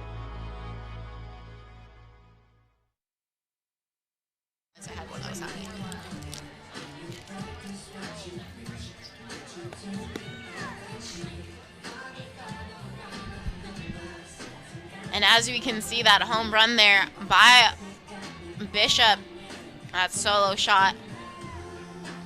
Great way to put the Lopes on the board and start that momentum here as we head into the top of the 5th. Number 9, Delaney Taylor. And we have Delaney Taylor starting off things here for the Bulldogs in the top of the 5th. So now a 7-1 game. Have Denhart back on the mound for the Lopes.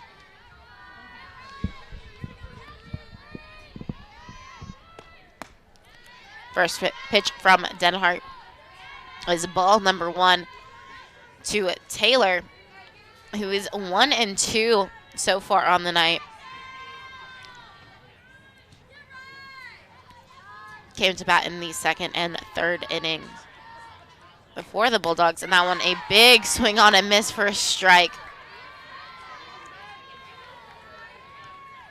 Ryan Denhart, a great year she's put together so far in this early season.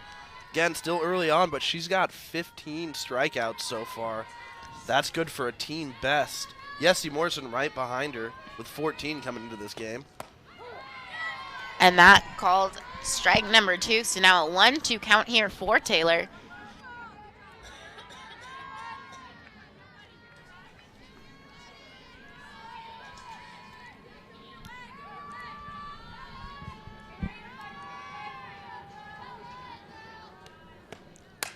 And that one swung on just outside the glove of Denhart. But a nice play there by Torville to try and stop the ball from going any further into the outfield. Unable to make that play. So a runner on first here for the Bulldogs.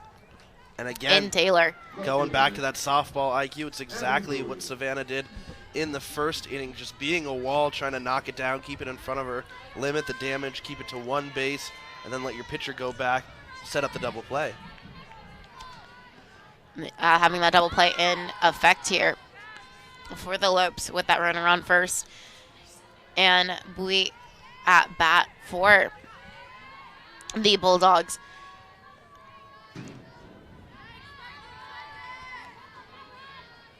So Abby Bowie up to bat.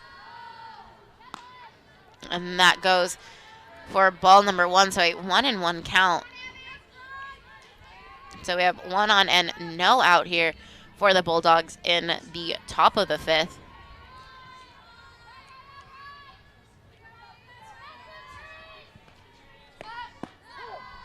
And that called strike number 2 on Bowie. So now a 1-2 count.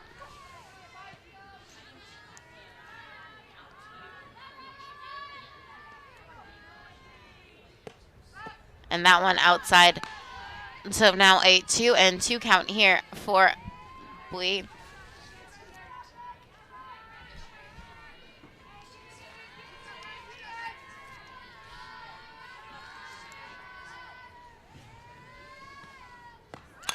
And that one hit straight to Denhart. So not in time for the double play, but does get the out at first in Bowie. So Taylor advancing to second for the Bulldogs. So Bowie doing her job in moving the runner into scoring position. And a good job by Denhart to check the runner first. As soon as she sees that there's not even a chance there, throw right on to first. Way to get that out. Definitely great work there by the Lopes offense. Lopes defense. And that ball coming straight back to Denhart, and that pitch from Denhart in for ball number 1. So Pals, 1-0 count here in the top of the 5th with 1 on and 1 out for the Bulldogs. And that called strike number 1. So now a 1-1 count. Denhart coming in for Coons, who came in for Morrison. So Lopes having 3 pitchers used so far here tonight in game number 1 of our doubleheader. And a big swing on and miss there by Pals. So strike number 2. So she falls behind in the count 1-2.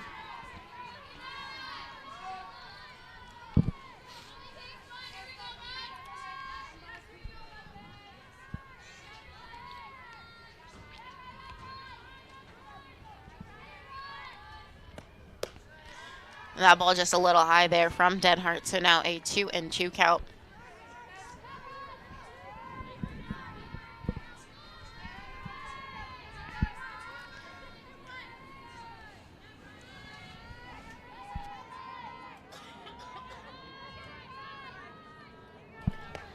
And that pitch there from Denhart called a ball. So a full count here for Pals. Lopes fans not too happy about that one.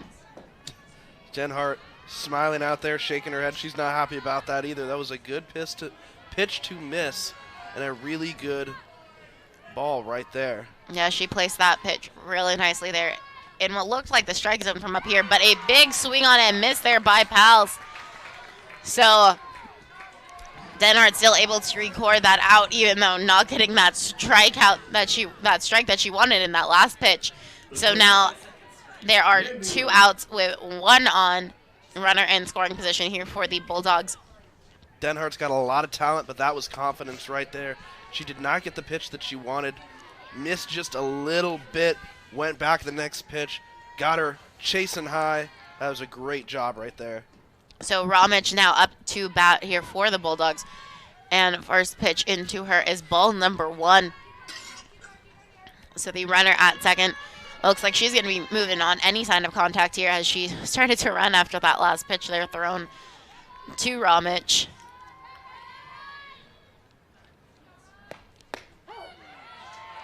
And that called strike number 2.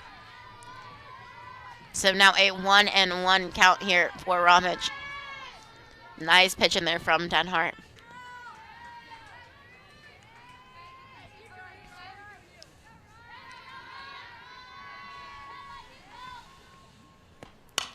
And that one hits straight to Bishop, so she'll take it to the bag herself to end the top of the 5th inning. So the Bulldogs will leave a runner at second, but will not add anything to their 7-1 lead.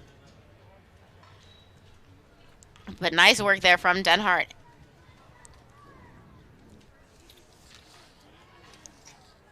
Hey, are you visiting campus this spring?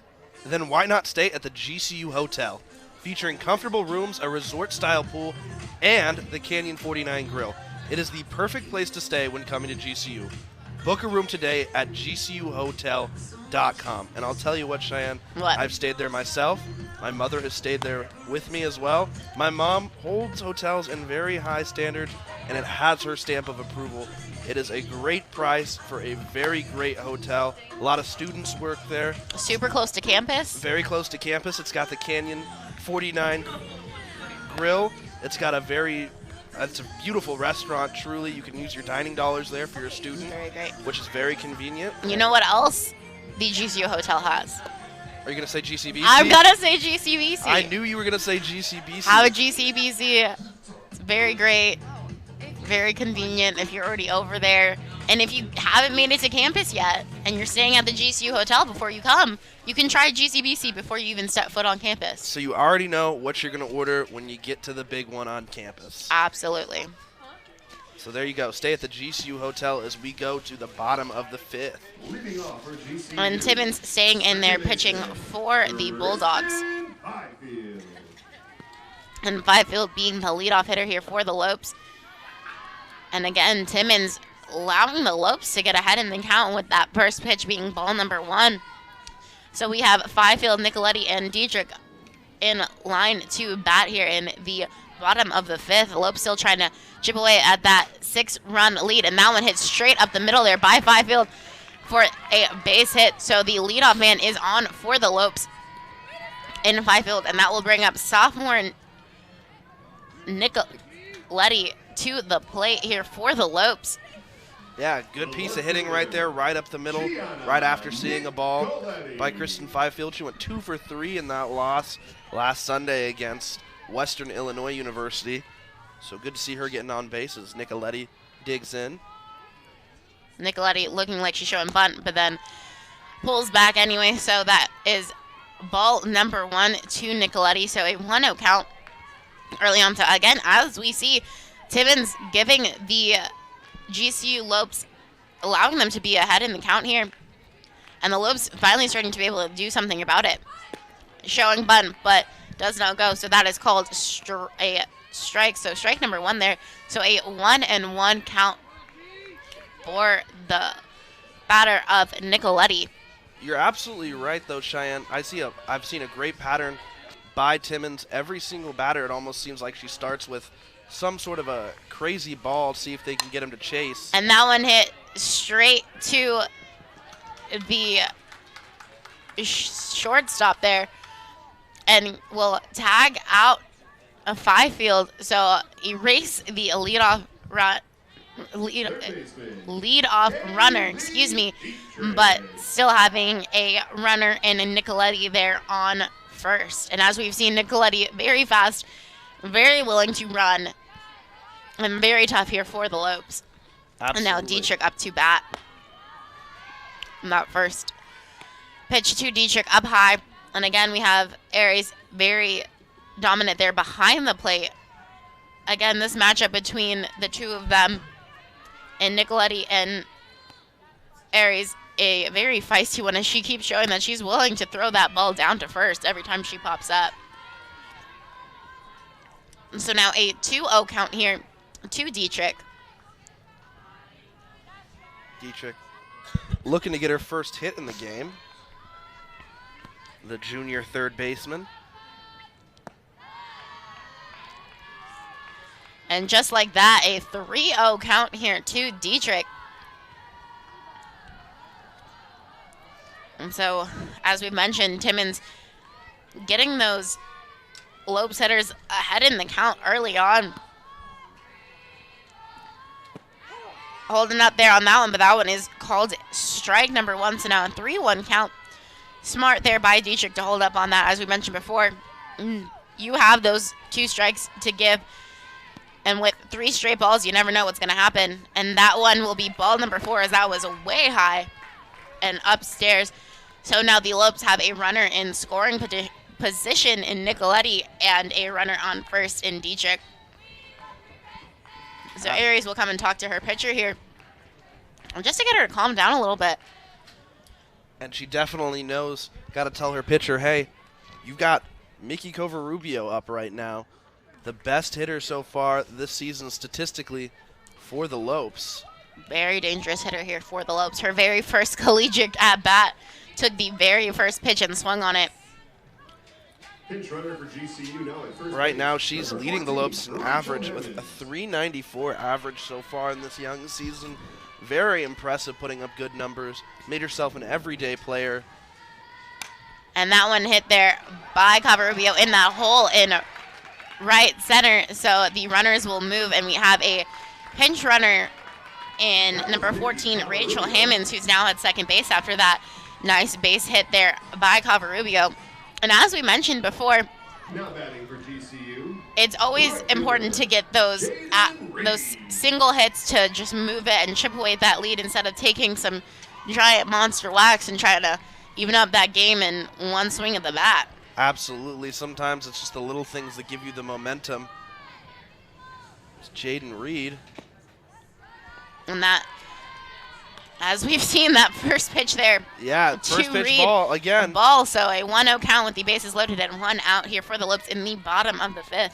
Jaden Reed's another freshman who can do some damage, hitting .310 so far in this young season. And that one hit fouled there by Reed. All the runners moving, but now having to move back to that bag as that one was fouled down to the right field side. For Drake University, this is kind of a redemption game because they lost their last game versus Stanford on Sunday 9-0 and only had 1 hit. So they're really pushing for this one. And that one again hit fouled by Reed, and they've definitely had some redemption. They're 11 for 26 overall with a .423 average and have 7 runs. So definitely getting that strike back just for themselves, that they probably need to give them that confidence back as well. 2 teams looking to regain confidence. 1 out. As they also lost their first game this morning to Northridge in a 4-7 loss. And that one hit high there by Reed over the netting into the stands, possibly behind the stands, because we never heard that fall. So be careful there out on the concourse behind the GCU softball stadium. As we mentioned, we clearly see the Lopes hitters having that power, as those balls can tend to go very far back. And that one again hit by Reed. The coach on the first base side having to duck to avoid getting hit by that one. Hit hard all the way into the backfield wall on the right field side. Yeah, they've got the power. But if I'm Jaden Reed, you've got 1 out, a 1-2 count, and bases loaded. I wouldn't try to, jack this thing out of the park. Why not get a nice little hit in the gap that'll score 2, maybe 3, and really make this game interesting. And that one hit high back again over the fence, possibly over the field. Excuse me, over the stands. So now a 1-2 count remaining here for Reed. Bases loaded here for the Lopes. And that one hit straight down the hole into center field, and that will allow 2 runs to score for the Lopes. So the Lopes chipping away at that lead very easily, as you mentioned, Dom. Just getting those base hits and not necessarily cranking it out, but just setting it into those holes, as Reed just so eloquently did. So now a 3-7 game we have going on here in the bottom of the 5th. And that right there is how you build a little momentum out of nothing. Like I was saying, Jaden Reed just trying to do what she can to drive it up the middle, scores a couple runs right there. A really great piece of hitting, fouling it off a couple times, seeing a good pitch she likes, sitting back and just driving it up the middle. Got herself a pair of RBIs with it as well. And the Lopes still have 2 runners on base, 1 in scoring position and 1 on first. And there's currently a meeting here in the circle for the Bulldogs. Just trying to talk to Timmons as she's been in the entire time for the Bulldogs, just trying to shake off those last few hits. She's about at 57 for her pitch count so far tonight. Lopes have already had 3 different pitchers in the circle, and Timmons still being the only pitcher that the Bulldogs have used so far in tonight's game. And would you look who's at bat? Lily Bishop. Last time she was at bat, she got that solo shot home run to lead off last inning. I'm trying to do it again with that one. A big swing on and miss there.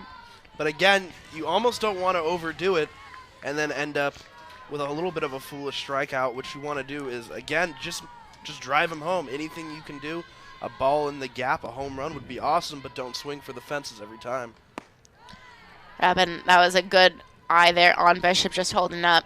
So now her count goes to 1-1 with 1 out and 2 runners on, 1 in scoring position.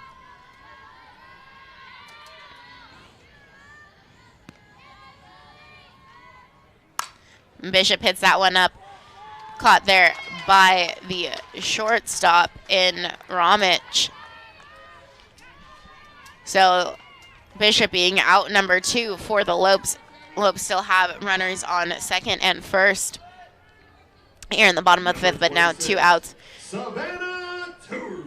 have Torville up to bat here. 0-2 so far on the night.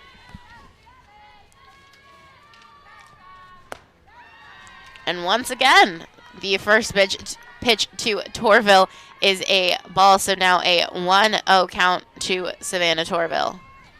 Savannah Torville, the sophomore out of Whittier, California, playing shortstop tonight. Would like to get her first hit tonight.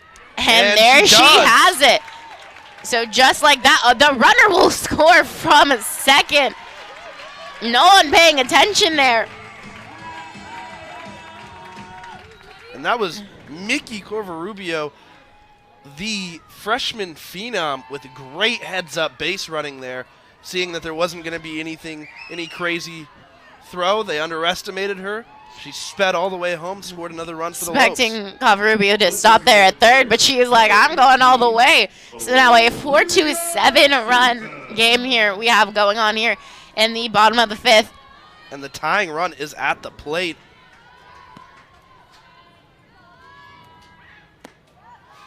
And that pitch once again to Zufelt in for ball number 1. So a 1-0 count here to Zufelt.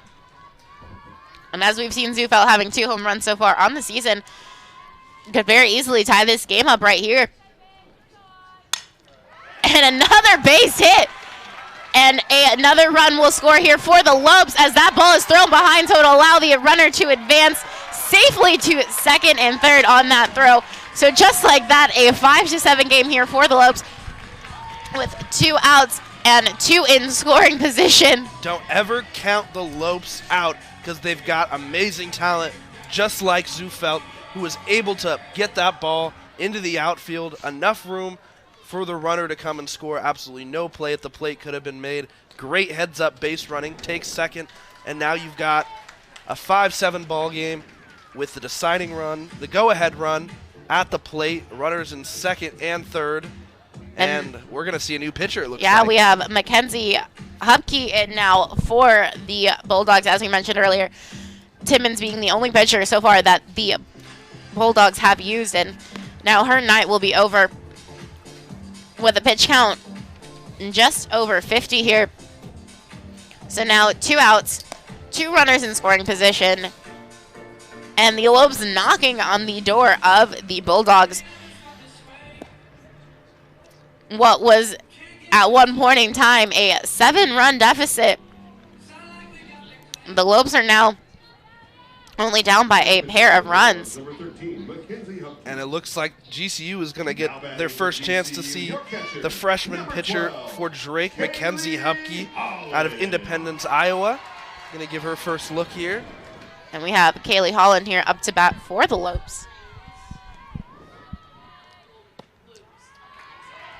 And that one in for ball number 1. So allowing Holland to, once again, even with a new pitcher, get ahead in the count early on. And that one hit just hard enough there to record the final out. So the freshman pitcher comes in, does her job to get the final out of the inning. The Lopes leave 2 on, but score 4 runs in the bottom of the 5th. And we'll get more softball on the top of the 6th right here on GCU TV.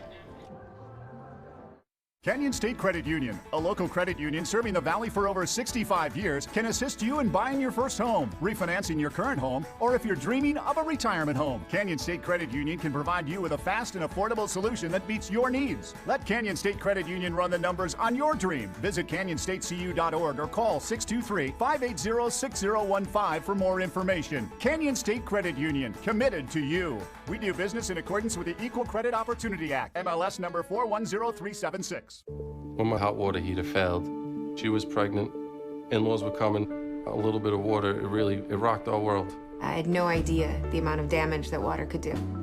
We called USAA, and they greeted me as they always do. Sergeant Baker, how are you? They were on it. It was unbelievable. Having insurance is something everyone needs, but having USAA, that's a privilege.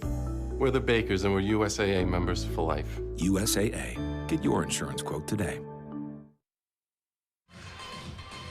Welcome back to the GCU softball stadium. There is a change at third base here for the Lopes. We have Taylor Olson coming in for the Lopes. Still have Denhart here on the mound. And remember, Cheyenne, the last time these two teams met last March, Taylor Olson helped score the only run that GCU had. She had the RBI to drive in Savannah Torville. So Taylor Olson getting to see some action against a team she did a little bit of damage against. Good to see her get in at third base.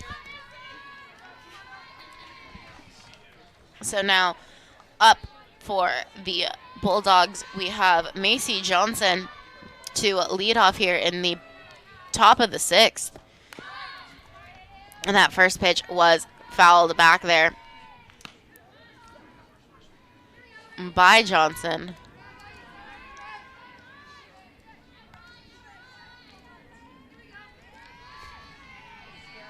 So now her count is a 0-1 count here to start off the top of the 6th.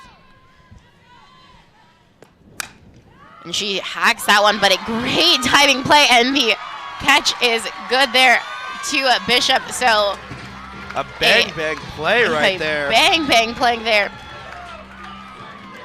From Fifield to Bishop. Fifield with that diving catch there and that throw to Bishop to record the first out here in the top of the 6th very quickly. And truly, I don't know which one was more impressive. The dive right there to get that ground ball, or the dig out by Bishop to stick that and get that first out. Keeping her foot on the bag there. That was very impressive all the way around. Incredible play. By Fifield and by Bishop. And that first pitch there to Libby Ryan. Let's look at that one more time. That great catch there, that diving catch, just being able to stick it there on her knees. A great play there. And so now a 1-0 count to Libby Ryan, and now her count will move to 2-0 as that ball was just outside. So a 5-7 game, a huge change from just last inning, as that was a 7-1 game, and now Lopes putting up a 4 spot there in the bottom of the 5th. And that is ball number 3 there to Ryan.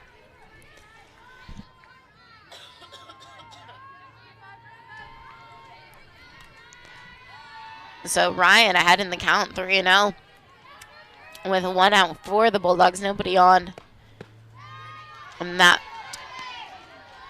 is ball number 4 from Denhart. So she will walk Ryan. So 1 out with 1 on here in the top of the 6th. And that will bring up Sarah Maddox to the batter's box for Drake. First baseman, Sarah Maddox. 4-pitch walk, something you don't usually see from Ryan Denhart. But no matter, she sets up the double play. And that one fouled back there for ball number 1. So quickly bringing her count to 0-1 for Maddox.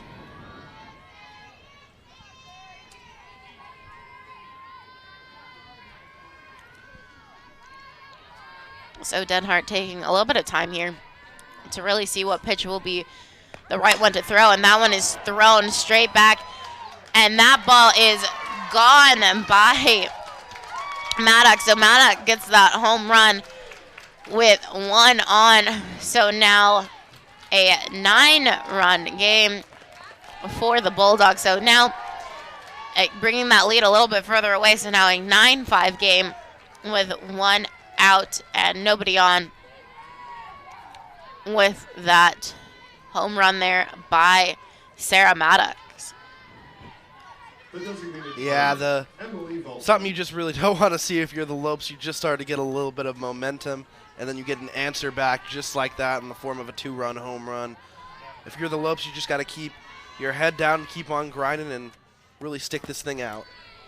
And just try and get those 2 runs back that they just gave up, and try to start chipping back away at that lead.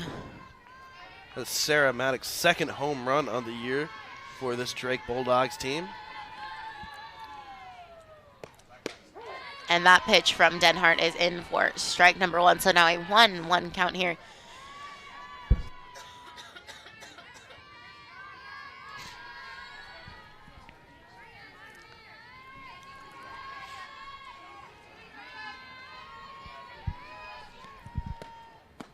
And that pitch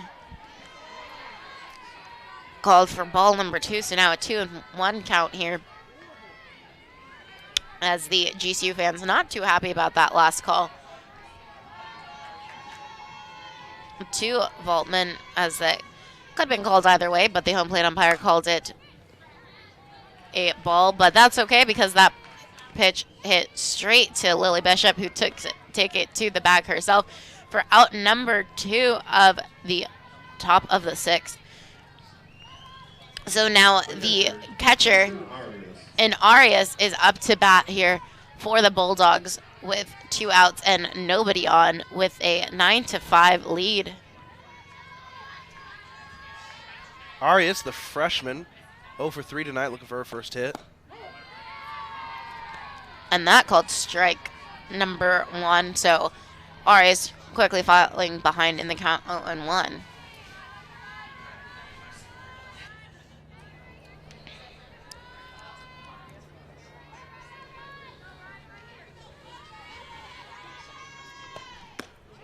And that just a little outside. So now her count will go to 1-1.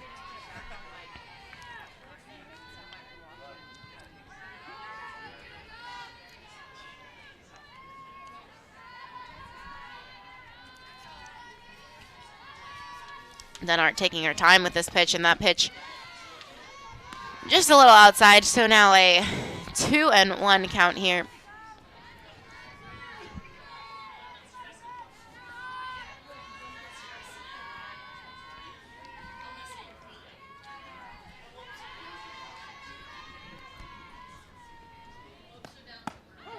And that in for a strike, so that even up Waltman's count at 2-2 with 2 outs and nobody on for the Bulldogs.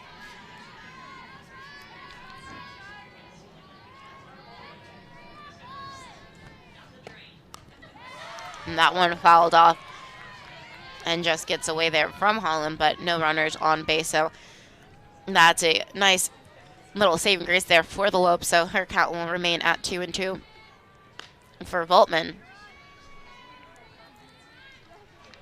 Denhart just looking for her last strike of the inning to get Voltman out and get the Lopes out of the top part of the sixth and try to chip away at that lead once again.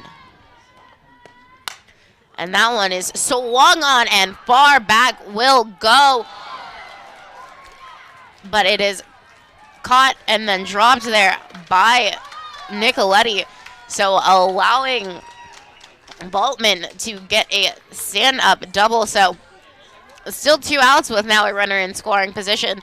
And that will bring up Taylor for the Bulldogs. And I do believe if Nicoletti didn't stick her glove up, it would have been most definitely a home run for the Bulldogs. So Nicoletti, even though she couldn't rob that home run, she kept it in play, kept the damage low, only holding her to a double. Not bad at all by Gianna Nicoletti. Yeah, smart playing there by Nicoletti, allowing that to only be a double instead of, as you mentioned, a home run. Because it definitely, from here, it looked like it was gone, but smart playing in Nicoletti to stick her glove up. And so Taylor now ahead in the count 1-0. The runner at second ready to go. And that one is called strike one. So a 1-1 count here for Taylor.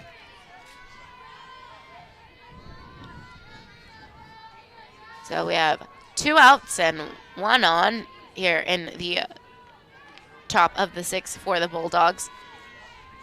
Taylor showing slight bunt, but pulls back. And that one just on the corner there from Denhart, but not called a strike. So her count now 2-1 for Taylor.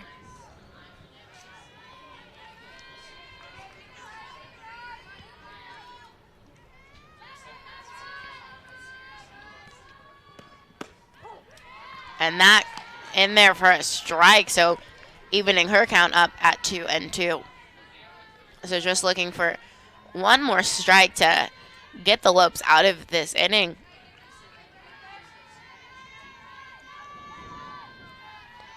Denhart taking her time with this pitch.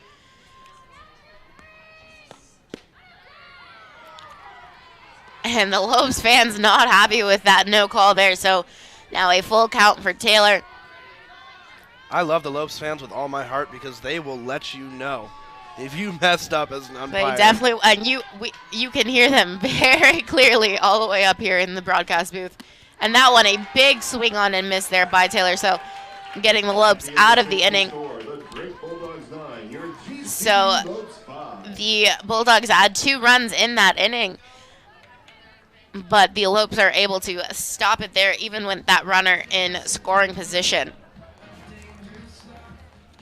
So, you know, we have a lot of tournaments, a lot of games going on in this tournament, and there's a lot of GCU fans with some really great gear. Do you have any idea where we could maybe get some more of that? Well, if you're a Lopes fan, why not get the best gear to show off your Lope pride?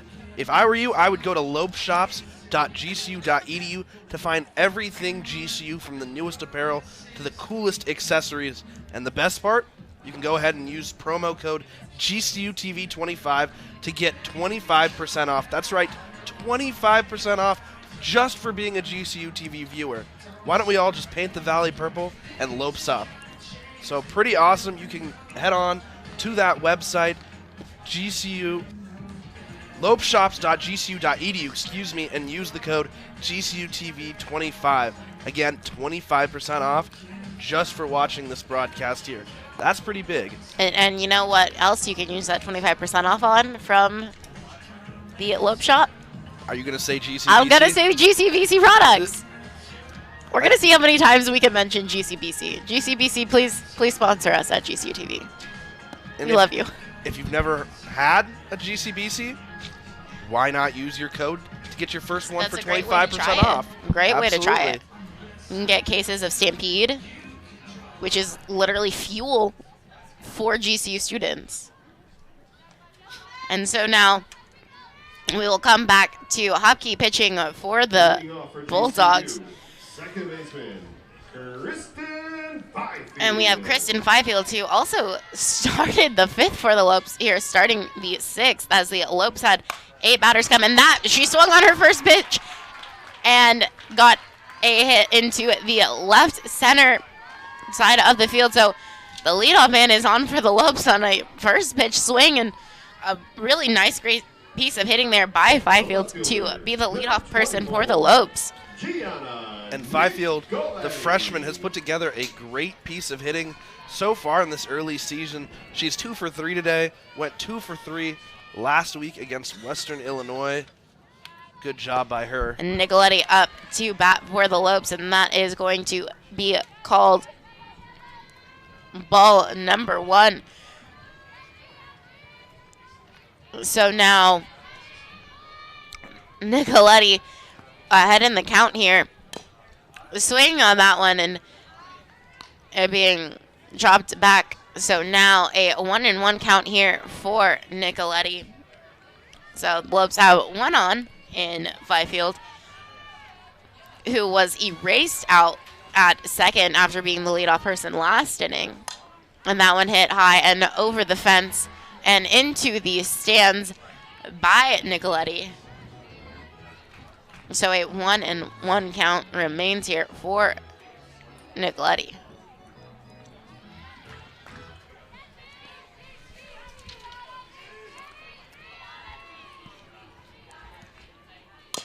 And that one hit foul there by Nicoletti. So a 1-2 count. And as we mentioned many times this weekend, many times today, that this weekend is a very busy one for GCU athletics. Some great news for the Lopes fans, as the GCU men's volleyball team just beat number 8 UCLA in 3-1 sets. So making that go to 4 sets, but great job there by the men's volleyball team, as they will take on Pepperdine next. So really nice going for the men's volleyball team. Let's see if the softball team can come back and pull this one out for them as well. And that hit there will get the out at second, but not the out at first, despite a great layout there by the first baseman in Maddox for the Bulldogs. So 2 outs for the Lopes. Yeah, that one a very close play at first base. Just nearly getting her, but the speed of Nicoletti. The speed of Nicoletti just able to beat it out, keep this inning alive. Yeah, so Olsen there now at first base for the Lopes. And now having Covarubio back up at bat. Again, a great person that you want here for the Lopes, trying to just keep this inning alive, and she hits that one into the hole, into the left field side. So Olsen moves to second, Covarubio to first. So this inning is still going strong here for the Lopes. Never count the Lopes out until the very last out. The Lopes are still staying alive, putting together a nice little 2-out rally here in the bottom of the 6th. So that will bring Reed up to bat for the Lopes with 2 on and 2 out here in the bottom of the 6th. And Reed hits that one, and that one just outside of the glove of the third baseman. And running and being called safe is Olsen. So now the Lopes able to add 1 run on here. And a great piece of running there by Taylor Olsen. Kind of hesitated there rounding third, but she saw that there was going to be really no throw unless she went, and just committed to it. Was able to beat out that throw, tack on another run for the Lopes. So now a 6-9 game here for the Lopes, and that would bring the tying run to home plate in Bishop. As we've seen earlier tonight, Bishop definitely has that power to hit it over that wall.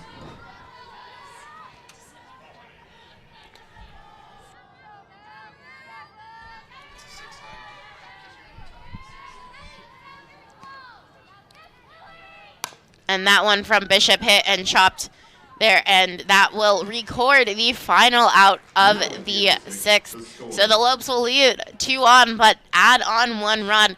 So now a 9-6 games in favor of Drake University. But you'll get more softball in the top of the 7th right here on GCU TV.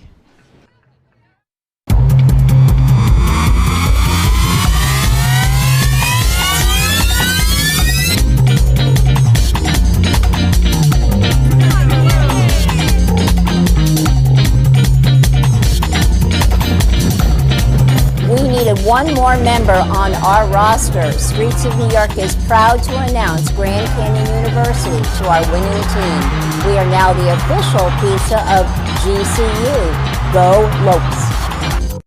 Across the green desert to where the mountains touch the sky. This is Sanderson Ford country, where Arizona's pride. Sanderson Ford country, built on serving you. Sanderson Ford, satisfaction in everything we do.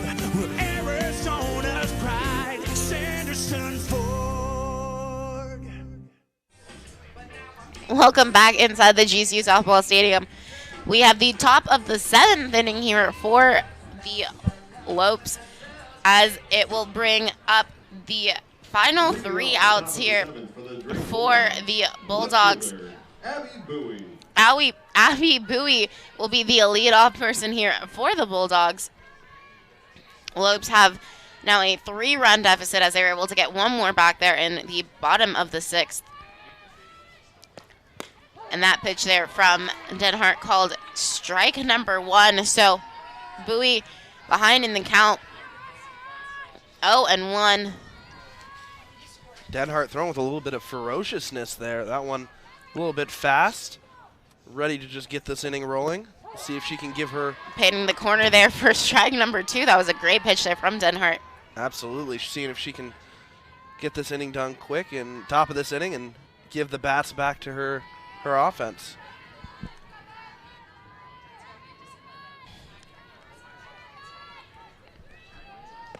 And let's see, and that pitch called ball number 1 there for Bowie.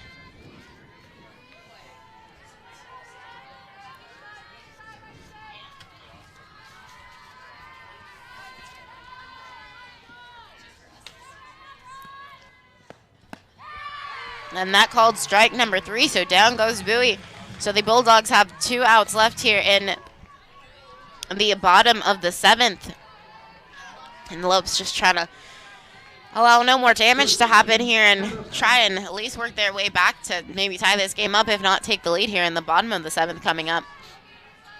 So now Powell's up to bat here for the Bulldogs. And that first pitch in there from Denhart is called strike number 1. So great starting pitching there from Denhart to get back-to-back strikes for her first pitch on each batter that she's faced so far in this inning.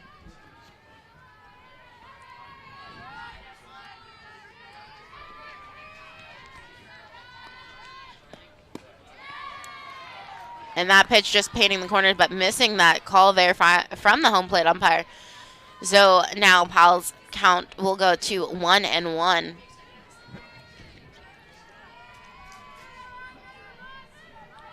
And Denhart just calming down and going into that pitch, and that pitch also being called ball number 2. So now a 2-1 count here for Powell's.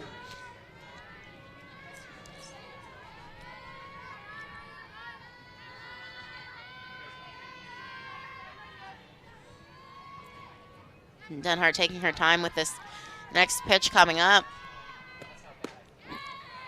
And not getting that call, and again, Lopes fans not too happy about that from home plate umpire Calmer Ford. So now a 3-1 count here for Powell's.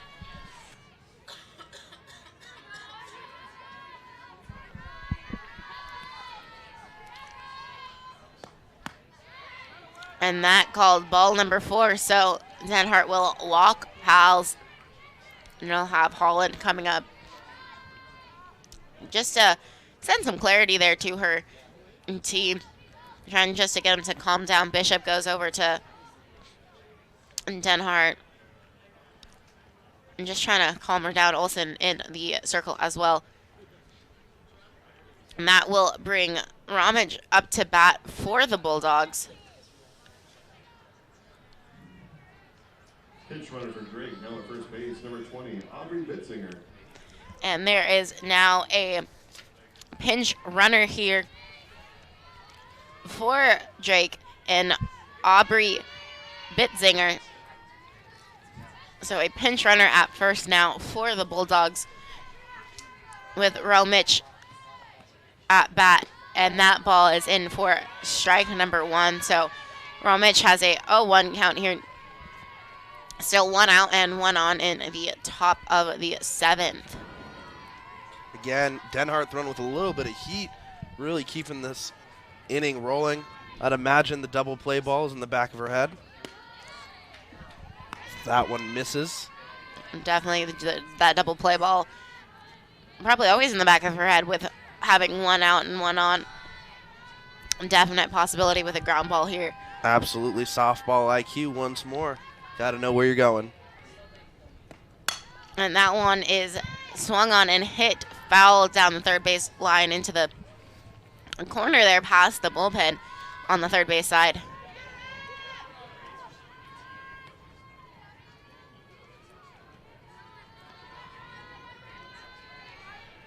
So now a 1-2 count here for Romich.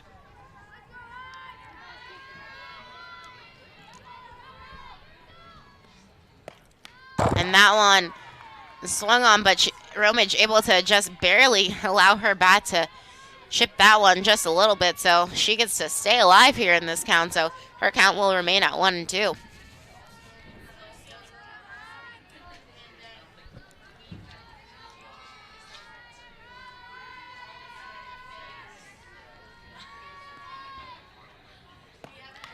And that a big swing on and miss, but still getting her bat to tip it in it, going back into it, the wall behind home plate. So still staying alive here is Ramich.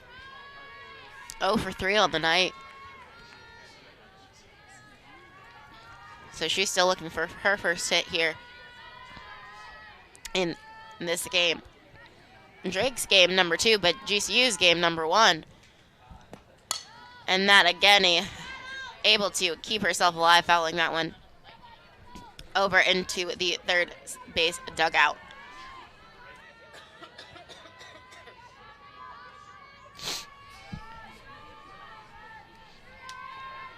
And so Denhart taking her time, trying to figure out what pitch she can use here in this 1-2 count. And that one thrown high. So now a 2-2 count here to Romich.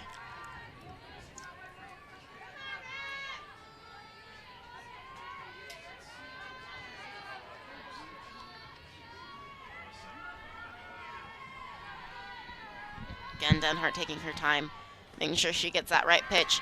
And that one up high, but the runner is going. And she will be called safe there at second. A little bit of a hesitation on that throw by Holland, not knowing that pinch runner was going to go. But nonetheless, that pinch runner is safe at second. The double play ball, has been taken away. So right now, with a full count and 1 out and a runner on second, Ryan Denhart has got to be thinking about a strikeout here. Definitely Denhart taking her time here. And that one being a high fly pop-up ball. And unable to make the catch there is Covarubio. So that will allow the score from second, the runner from second to score. So now a 10-6 game here as Covarubio just unable to see that ball. Looked like it was almost gone, but just fell straight down in front of the backfield wall. And honestly, props to Covarubio for being able to track that down. She almost had that in her glove.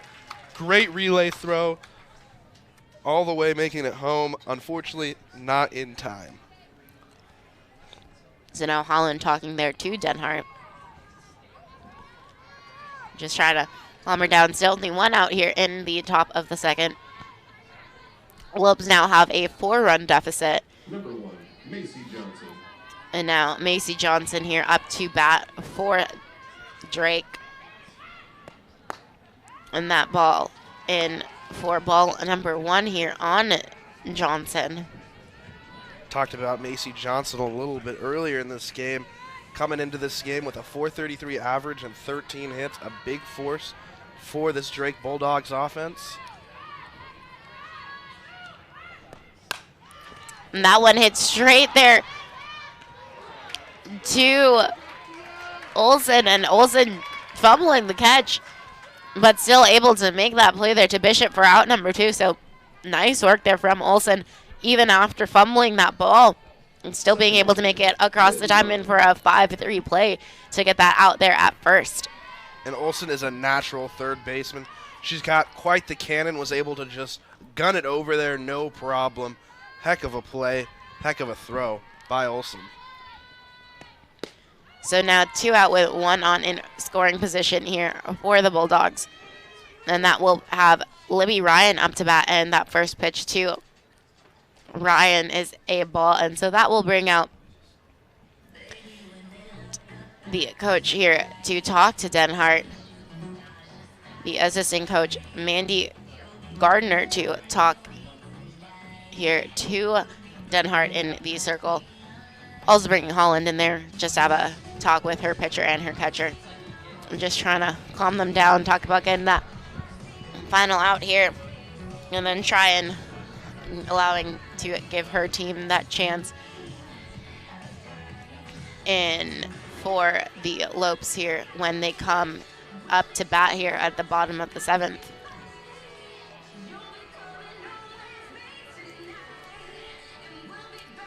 And as we mentioned, there's a lot going on this weekend for GCU Athletics.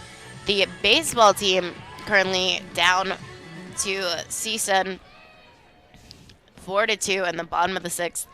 The Lopes have Grissom at bat with a runner on second and 2 out for the baseball team. And now we will bring back to the softball team as they have a runner at second for Drake with 2 outs.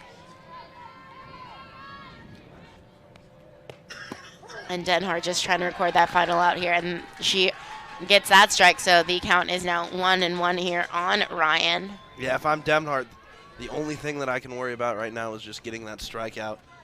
It's essential to just end the top of this inning and go straight back to letting the Lopes offense finish off this game. And that one hit hard there into left, and that one hit off the wall. So that ball hit hard off the wall. If it was just a little bit higher, that would have been gone. But that does allow the runner to score from second. So back-to-back stand-up doubles given up by Denhart. So now an 11-6 game. Lopes still looking to record that final out here in the top of the 2nd, so they can try and to chip away at that now 5-run lead.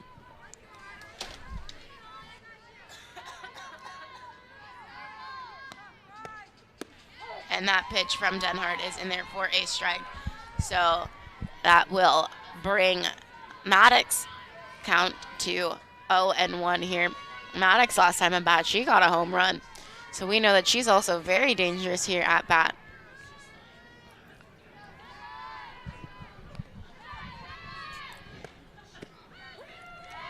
And that called strike number 2 there.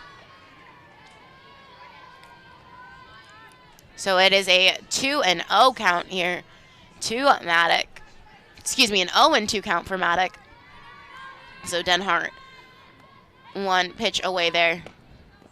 And that ball getting away slightly from Holland, but able to keep it in check to where the runner at second cannot advance to third. So now a 1-2 count with 2 outs here in the top of the 7th.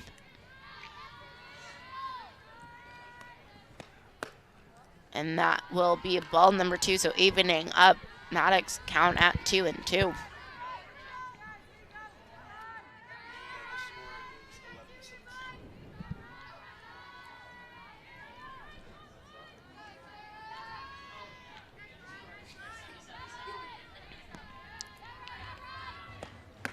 And that is a big swing on a miss there by Maddox. So Denhart able to get out of that inning with 2 runs being added on to the score of Drake. So now an 11-6 game. So, you know, Dom, the Lopes have a little bit of work now to come back here with their final 3 outs. A little bit of work, and I know they can do it, make something exciting. They know how to close out games and keep it exciting, as they won a couple walk-off wins last weekend at the Getterman Classic.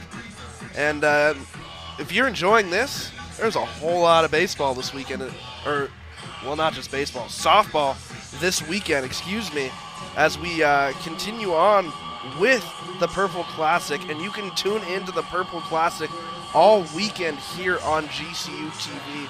We're going to have games tomorrow. We're going to have games on Sunday. We got a lot going on this weekend. Definitely, and as we have the Bulldogs coming back up to play defense here, the Lopes offense having a little bit of work to do there with this 11-6 score. But definitely possible for the Lopes to come back. As we've seen, Lopes already put up 4 spots back in the 5th inning. So definitely possible for the Lopes to do so here and try and take this first game, as the Lopes will have a game 30 minutes after the conclusion of this game here. So still plenty of softball left here to play tonight. Plenty of softball tonight, tomorrow, Sunday. It's the GCU Purple Classic all weekend here on GCU TV. Got plenty of sports going on right here all weekend on GCU's campus. A big win for the men's volleyball team tonight against UCLA. Huge for them. Men's baseball still going on at Brazel, currently down by 2, but still working in there. They're in the 6th. And we have Torville leading off here for the Lopes here in the bottom of the 7th. Torville 1 for 3 with an RBI. The sophomore preseason all-WAC team. And so her count quickly moves to 2-0 here. So a good start for what the Lopes want as they try and get back these 5 runs.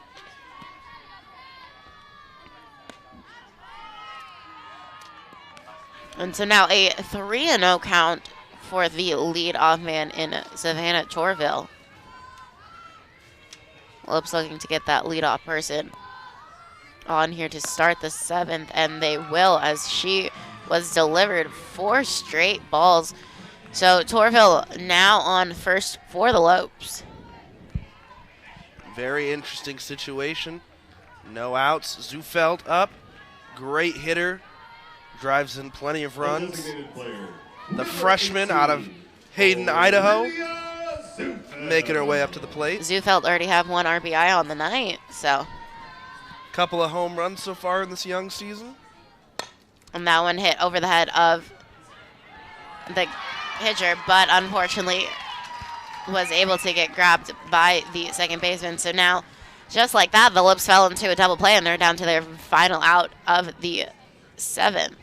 And sometimes that's just how the cookie crumbles in softball, part of the game, obviously, but nonetheless, you got 3 outs to end this game. There's 2 so far. Kayleigh Holland going to dig in and try to do something here. Trying to get that 2-out rally going here, and that pitch to Holland is in for ball number 1. So a 1-0 count to start off Holland.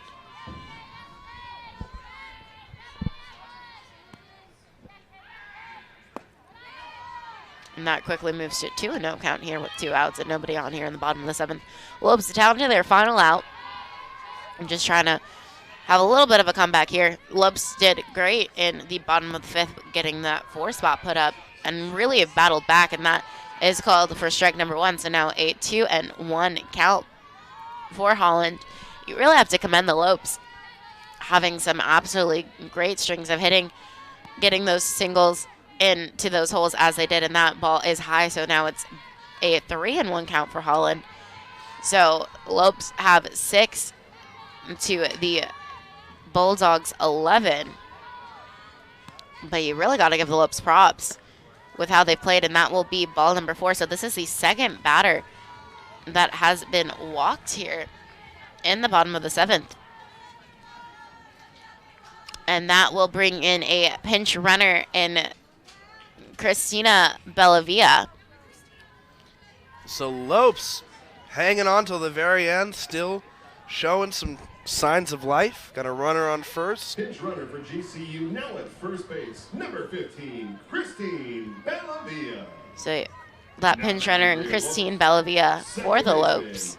Kristen Fifield. And that will bring Fifield. And Fifield's first pitch will be delivered for ball number 1. So Lopes having a little bit of hope left alive here with 2 outs and a runner on first. And that ball hit foul off of the bat of Fifield. So now a 1-1 count as that ball was hit back into the netting.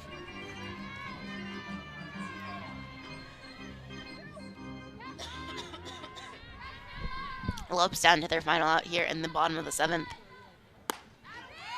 And that just outside, so now a 2-1 count.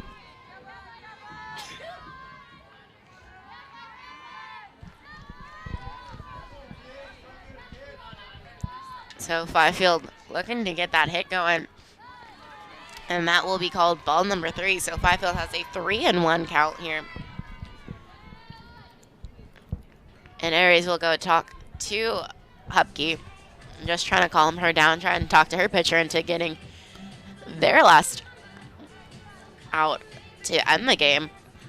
As we mentioned, that Drake lost their first game earlier to CSUN 4-7.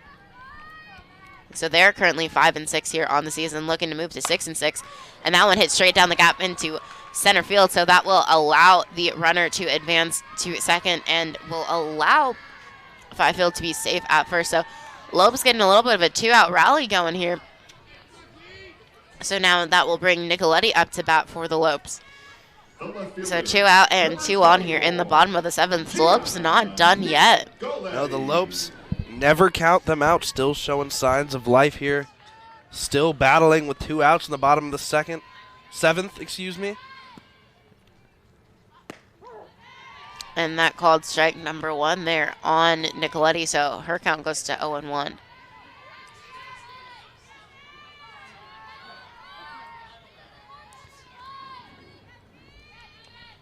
Lopes trying to just string together some hits and see if they can make some magic happen here in the bottom of the 7th. So that will be called ball number 1. So Nicoletti's count will even up at 1-1.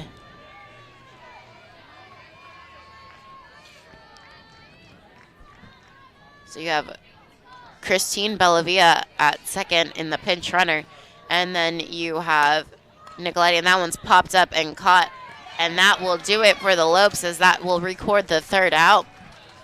But the Lopes had a great comeback there in the bottom of the 5th, putting 4 up. So the Lopes will lead 2-1 there in the bottom of the 7th, and will drop game number 1 of the day and of the GCU Purple Classic to the Drake University Bulldogs with a final score of 11-6.